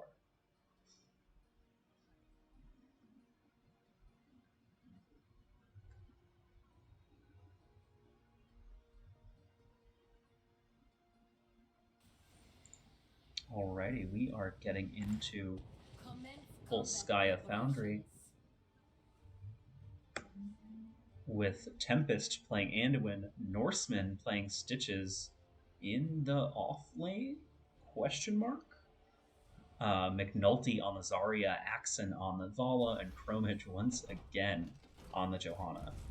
On the side of Gen M Esports, we have Infofox playing Anubarak, Leo Rice on the Blaze, Majesty on the Falstad once again, Patience on the Deckard, and Duff McQuaylen on the Foolish Daniel. 2, 1. The gates are open. Go. Patience just starting to get some of these potions out there, starting to get the floor juice good for the picking up. Vala going into that auto attack once again to kind of pump out the damage. McNulty taking a lot of damage here on the Zarya. Zarya is actually going to take the maximum charge to try and get some higher maximum energy, maybe have a little bit higher output. So much coming out. That's another stun onto the Johanna from the Anubrak, and Johanna's going to go down first. First blood over to the side of Jin and Esports. As Paul is continuing to work on those stacks, already 29 of them. Last game we did see Majesty on the Falstad go into the Hammerangs at level 7. Another big stun out from Infofox. Majesty kind of baiting with their health there, getting pretty low and finding those potions from Deckard. But this is going to be a frequent flyer Falstad game. Maybe looking to, at level 13, just be able to chunk into the stitches a bit more.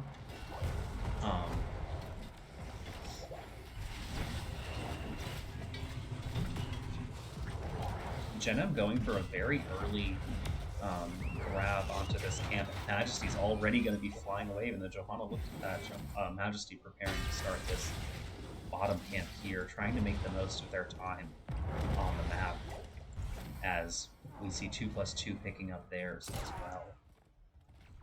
Also worth mentioning from the level 1 talents is Duff McWhalen going into those globes for the Drain Life build from Gul'dan.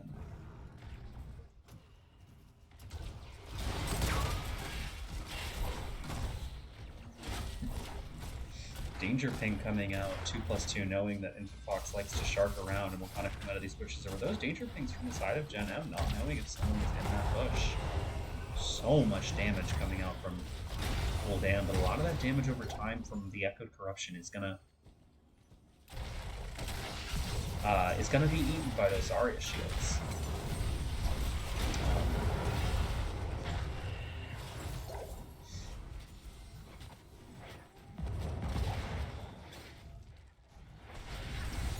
Gen M is able to have her 4-man be in this top lane a little bit more consistently than the side of 2+2, as Gul'dan taking a lot of damage, but that Drain Life is going to top him up very quickly. Just because of the fact that Blaze is going to outclear the Stitches. Stitch is not the fastest wave clear, but is kind of a tough hit point pool to deal with in lane. Continued, just consistent damage coming off from the Drain Life from Duff McWhalen. Putting good consistent damage onto McNulty, who is doing a really good job of staying at high energy, almost finishing out that quest. I think that'll come with kind of the next ability rotation. No, it's going to get finished out right now. So going to have even higher energy for McNulty, which will help just put a little bit more pressure when Zarya is standing and delivering. Big stun comes out from Leo Rice, and there's going to be a good amount of follow-up CC from Patience on the Deckard, and Stitches is going to go down. A second kill over, and just another really big stun from Leo Rice. Playing really scary on the Blaze here, and that's going to be a third kill and a level lead over to the side of Gen M. We're going to start to get their points on the objective, and Duff McWhalen is pretty scary with all that extra range from the Drain Life build. Infofox once again setting up in a bush here.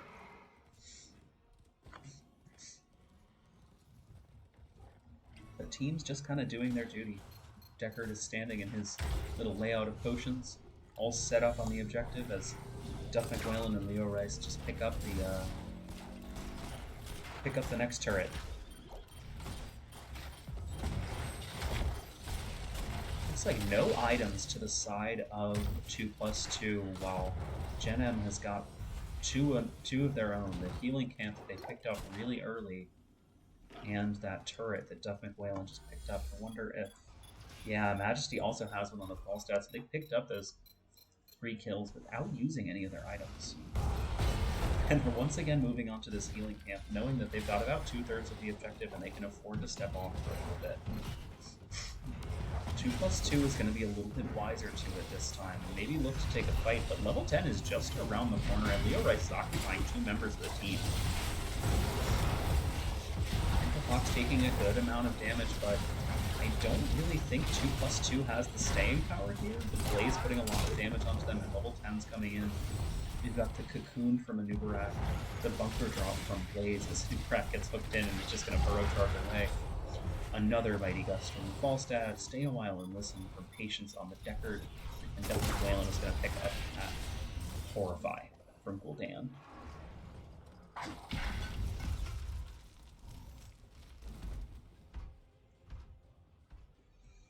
Triglov is going to go over to the side of Gen M, and it looks like Leo Rice is just going to use that to do his solo laning. Sort of a notoriously weak objective, especially in the early game. Almost not worth putting 2 heroes into. So Leo Rice is just going to bang up this wall a little bit, as the rest of Gen M is going to do some pushing elsewhere. Vala will take the opportunity to get kind of the free stacks from the Triglov, already at 100 of those Creed of the Hunter stacks. Took me a minute there. The old noodle's moving a little slower today. Johanna being sticky on this Anubarak. We've seen the Blessed Shield come up and a bit of blowout onto the Anubarak. Level 10s were just picked up by the side of 2+2. They're going to have the Light Bomb, Gorge, Expulsion Zone, Blessed Shield, and nothing from Vala yet. I imagine we'll kind of continue to see the Rain of Vengeance from her just for a little bit of extra lockdown onto a Gorge target or onto a group of Condemned or Blessed Shield. And yeah, we do see the Rain of Vengeance come out, so she'll start doing a bit of work on that. Anubarak is going to get hooked and gorged. The Light Bomb is going to come out a little bit too early, but the Rain of Vengeance is there to help. The Cocoon comes out onto, I think that was Stitches, but the Gust from another hook onto Infox, who is going to burrow away this time, not stunned by a Rain of Vengeance follow-up. And everyone from the side of Gen M is just going to walk away as Leo Rice continues to just hammer away here. And they are back to their little game of picking up these tokens.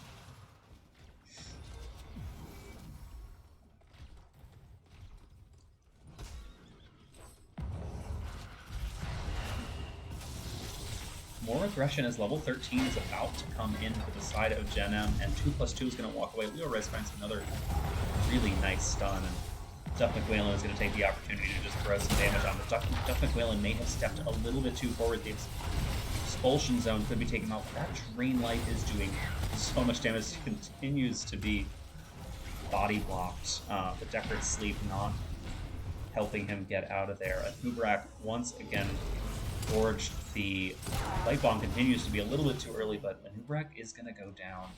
2 kills to the side of 2+2. That's going to put them on the board for this game.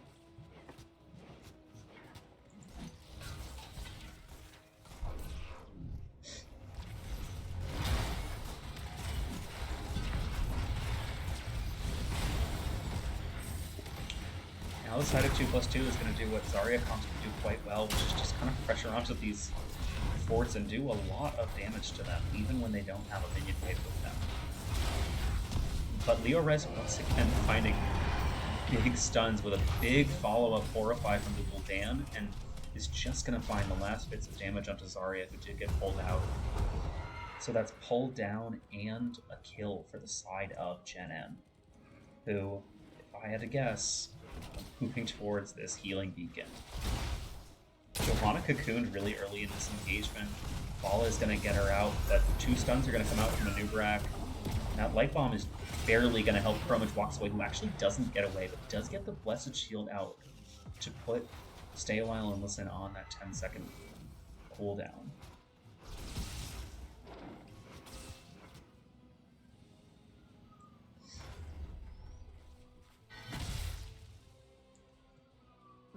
More camps to come out from the side of Gen M, who did have the bottom 4 go down thanks to Blaze's pushing there. Stitches has not quite been able to keep up with the pushing that Stitches has done.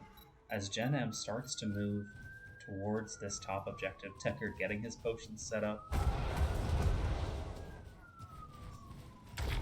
Dan stepping up just a little bit to do some of the damage onto his 10 seconds on Cocoon, so if they want to look for a Gorge, now is not the worst time in the world to do it. The new wreck won't be able to stop it.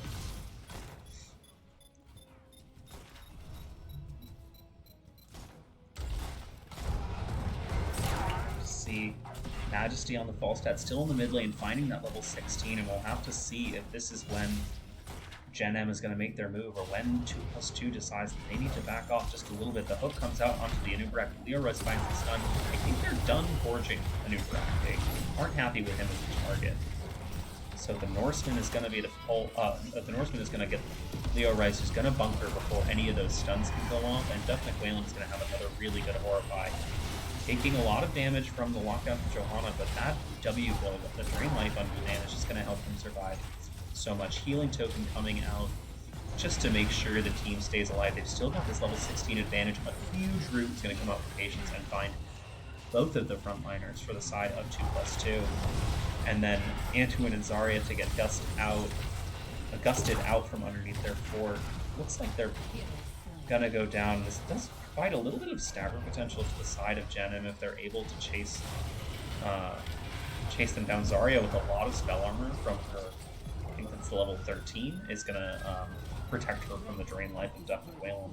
And Leorice is just back over on the objective, picking up some potions and getting them their percentage points. I imagine we're going to see Gen M make moves for these camps. They've done a bit of shredding of these buildings, and I imagine they'll take this Triglav and look for either that last fort or continue to work a little bit on bottom lane, as that's where the next Triglav protector will be. Blaze in the top lane on objective. Mid lane pressure from the Falstad, that auto attack helping him quite a lot.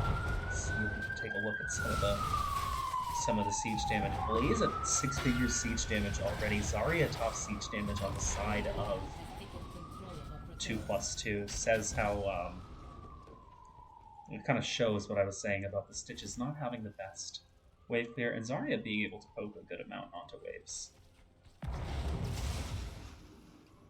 Once again, Leorice in the top lane with the Triglav Protector, just using that to solo lane, basically. And Axon is saying, that's perfect, I'll use that as an opportunity to get some more stacks. While the rest of Gen M, once again, just goes to the opposite side of the map. And hammers away at the fort. Hook comes out from Stitches, the root from Anduin is there to follow it up, but does not find anyone.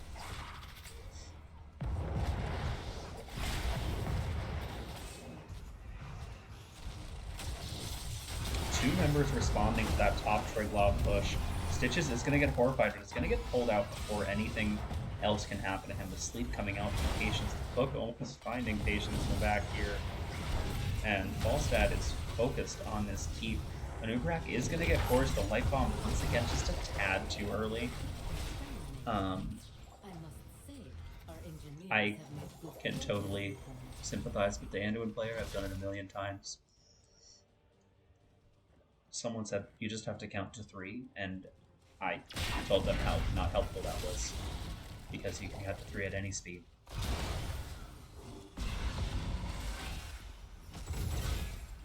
Gen M is going to play looking for their camps. They may just give up this this healing beacon. This isn't a fight that they necessarily need to take. They are 2 levels up, but they don't have the level 20 advantage that they might have liked to have in order to take that fight, and they are just about to find level 20s on their own.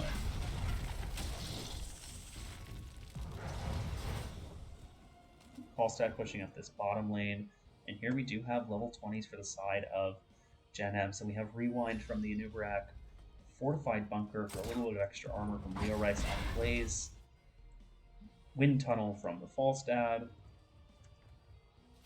As an engagement comes out onto this camp, because I thought there was a hero's icon there. The improved Stay a While and Listen, which was Silence and Blind afterwards from Decker Kane, and the Caught from Gul'dan for a little bit of armor shred and increased duration on the Horrify. And you see with level 20 to the side of Gen M, 2+2 just has to kind of turtle up and soak these lanes where they can, and Gen M gets a bit of the lay of the land. Infofog's going to continue to shark around. I wonder if he's going to send out like a really early cocoon and see if this team is going to come. He does burrow charge just to avoid the hook if he needs to. Buying a lot of space for his team while 2+2 can't quite step up.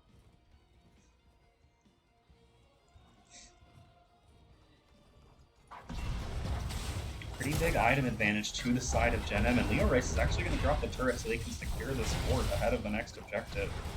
Still no level 20, and taking out this fort is going to allow Gen M to run at the core if they win a fight over the next objective. Another hook comes out. Those hooks are the ticket back into the game for the side of 2+2 now. They're going to start to find their level 20s. Like, they're just doing all they can, which is just kind of mount and play safely and wait for these lanes to come to them so they can get that last experience, while Gen M just continues to shark around. It looks like they might want to put some pressure onto this fort just to get some additional map pressure on the opposite side of the map from where they'll be fighting over the objective with 2+2. All this time just kind of daring 2+2 to step up and deal with the ultimates of and the level 20 upgrades of Gen M Esports.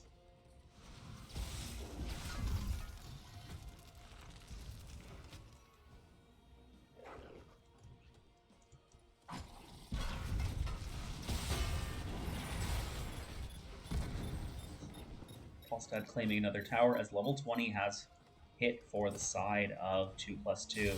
They're going to have the Master Hooker from Stitches, the upgrade to the Chastise from Anduin. That'll give him a little bit of a stun. Rewind from the Zarya, Barflight Quiver from Vala, and we are going to see the Storm Shield from Johanna this time. That's not a talent that Chromage had picked up in the 2 prior games. Maybe it's just going to be the survivability that they need. A little bit of shielding for when Deckard Cain...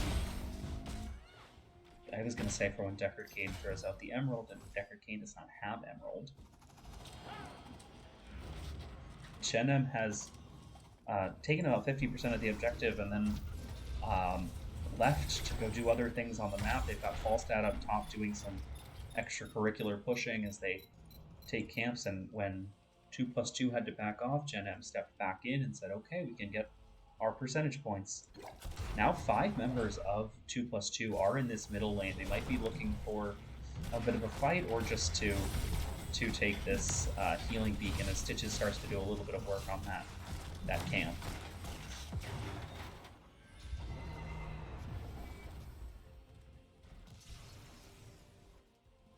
As the 3rd Triglav Protector of the game is going to go over to Gen M, are we going to see them adapt their strategy, or are they going to once again put Leo Rice in that driver's seat and walk towards buildings?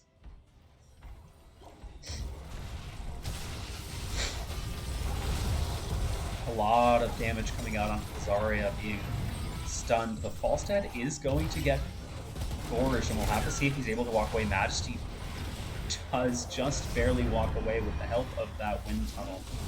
Was worried some of those towers were going to start targeting him. Big shields coming out from the Triglav Protectorates. Majesty is likely curious where some of those potions are. Blessed Shield comes out from Johanna but misses. Still trying to do damage onto Majesty, who does find the kill. Norseman is stuck out a little bit with no gorge and not a ton of mobility on the Stitches. Maybe not where he wants to be. And Leo Rice is going to find that stun onto the Stitches. More damage out onto the Zarya. They are taking tower shots here, so Anugrad is going to go down, but they are going to also find the Zarya. Majesty once again playing with fire and just getting very, very low. But it's just going to start topping off at the minion wave using that level 4 hammer gains to get some health back.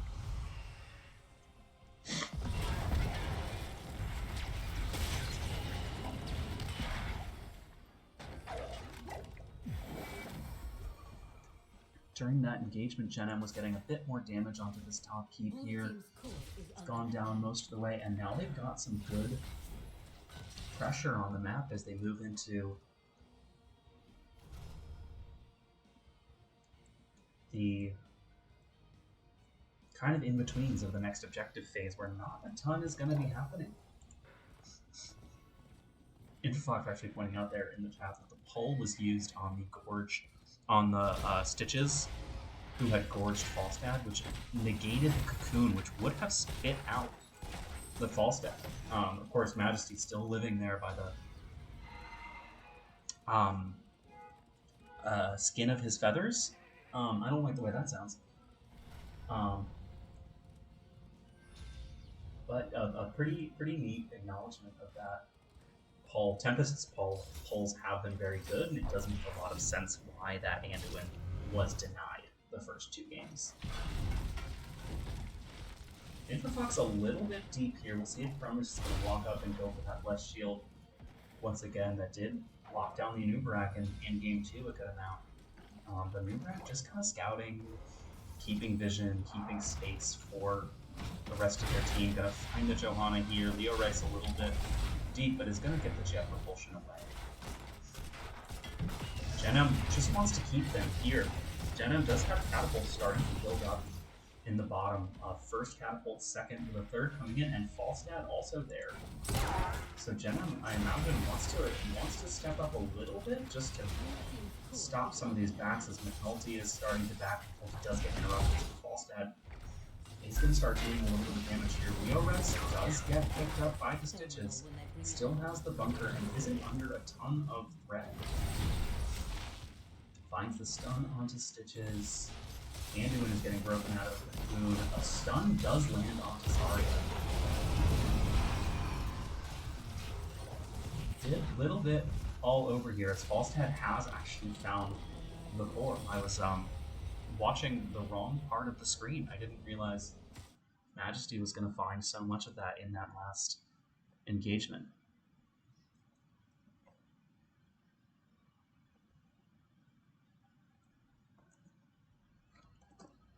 All right, we can take a look at our stats. This also scuffed overlay. 10 kills to 3 to the side of Gen M with just massive siege damage out of the Falstad once again. 181,000, 176,000 from Blaze. It seemed like a lot of this game, as I'm joined by Majesty, a lot of this game was just Gen M running around the map, wasn't it? Yeah. How did those games feel today? For the most part, they felt pretty good. You know, we tried something a little bit different on Garden with the double mage, but yeah, I was gonna ask. It looked good on paper. We didn't quite get it pulled off. I sang its praises a little bit. I said, if they find the lockdown onto one person over and over, then the mages just have to press their buttons. But of course, it doesn't always play out the same way. Yeah. And you guys took map pick a lot of these. Were these just maps that you had specific plans for, or maps that you tend to like the most? We didn't opt for map pick. We were forced into map pick. Ah, right. But we did pick the maps that we enjoyed. We were keeping a running tally. We like the big maps for the most part, but then also Braxis. Gen N as an org has historically done well on Braxis. And that was quite the Braxis game, with it coming down to that decision for 2+2 to kind of not go for the core push with their Zerg wave and instead defend the 18% Zerg wave. Did you kind of expect them to peel off, or? We didn't necessarily expect it, but we were prepared if they came. Mm-hmm. So once they didn't show up, we adapted, but we were gonna pop Odin. We were what are we looking for with the wind tunnel? Are we looking for into a wall? Are we just looking for gust them away? Because you got to watch. You're trying to gust them away, but you're trying to keep the wave close enough that you can still clear it. So we were just kind of discussing that, and then it's like, oh, they're not here. All right, no one press R. Don't actually ult for anything. And how did it feel going into the Sergeant Hammer on the Braxis game? I feel like Infofox was spending a lot of his health bar to get to the hammer and wasn't always getting the trade you were looking for. Yeah, it's a hammer. It's always a hit or miss. I went Q build. We had the Tychus grenade, so we felt like we could kind of poke the hammer some, but it was, Hammer plus Chromie is a lot of range to try to step up into. So it was definitely a game of trading health bars away and trying to make him worthwhile trades. Yeah. And so I was talking to InfoFox a little bit before this, and he seemed to be a little bit nervous about this matchup. I know you dropped the series to 2+2 in the regular season, but also played with not the full main roster. How did you prepare differently, or how did you kind of expect this matchup to go this time around? I mean, Fox was pretty confident, but I feel like Fox just confident. He's like, "Look, you guys absolutely need me," and I think he just used that to validate his own ego in it. So I feel like he came in try harding a little bit more than maybe some of our other matches we had, simply because he's like, I have to prove that we win this when I'm here. He staked his honor on it. Yeah. And then the last game, you went to Volskaya and played the kind of macro heavy, we're just going to be where you aren't. Was that more of a reaction to the double support, or is that just your kind of standard plan on that map? I would say it's not our standard plan, but it's something we do play well when we kind of get forced into it.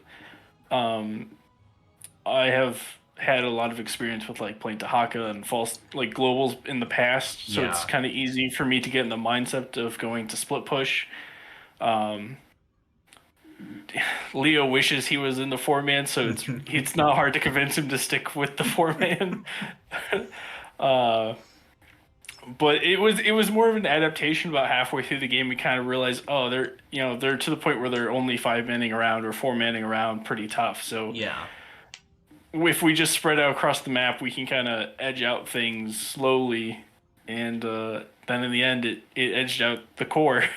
Yeah, I was not really. I didn't expect you to have the core down to 0. I expected you to start doing damage onto it, and so I was watching the fight, and then I saw the GG come through, and I was like, oh, it's over. Yeah, I didn't approach it in the intention of even going core. I was told go bot, kind of get the minion wave. And I was like, I was watching the one kata because it had like 1 HP for a while. Yeah. And I was like, if I can get 2 katas on core, I could just dump everything on it. And I dropped my turret and I just started hitting it. And then I was like, all right, I'm still only expecting like maybe 50%.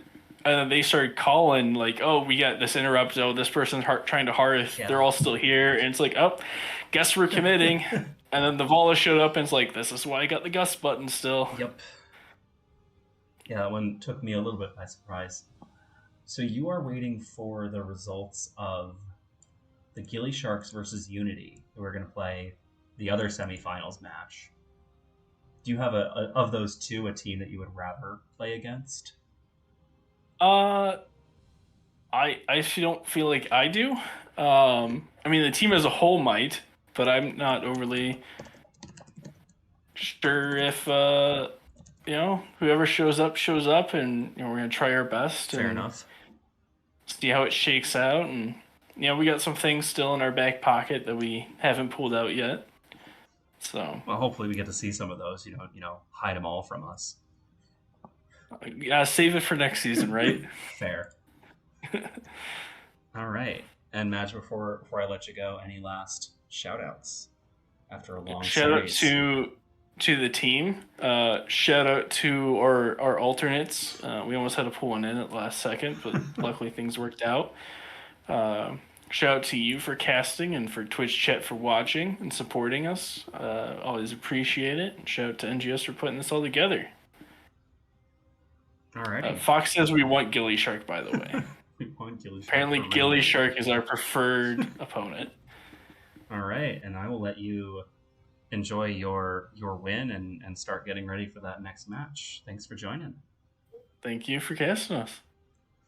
All right, we got a chance to talk to Majesty from Gen N Esports, who just took the Division A semifinals match against 2+2 in a 3-1 fashion, which my screen would actually show if I'd updated the score, which it should now. That's all that we had going on tonight, and hopefully we'll get to see all of you in chat soon for another cast or maybe a little POV of a match. And if not, we'll bump into each other out there in the Nexus.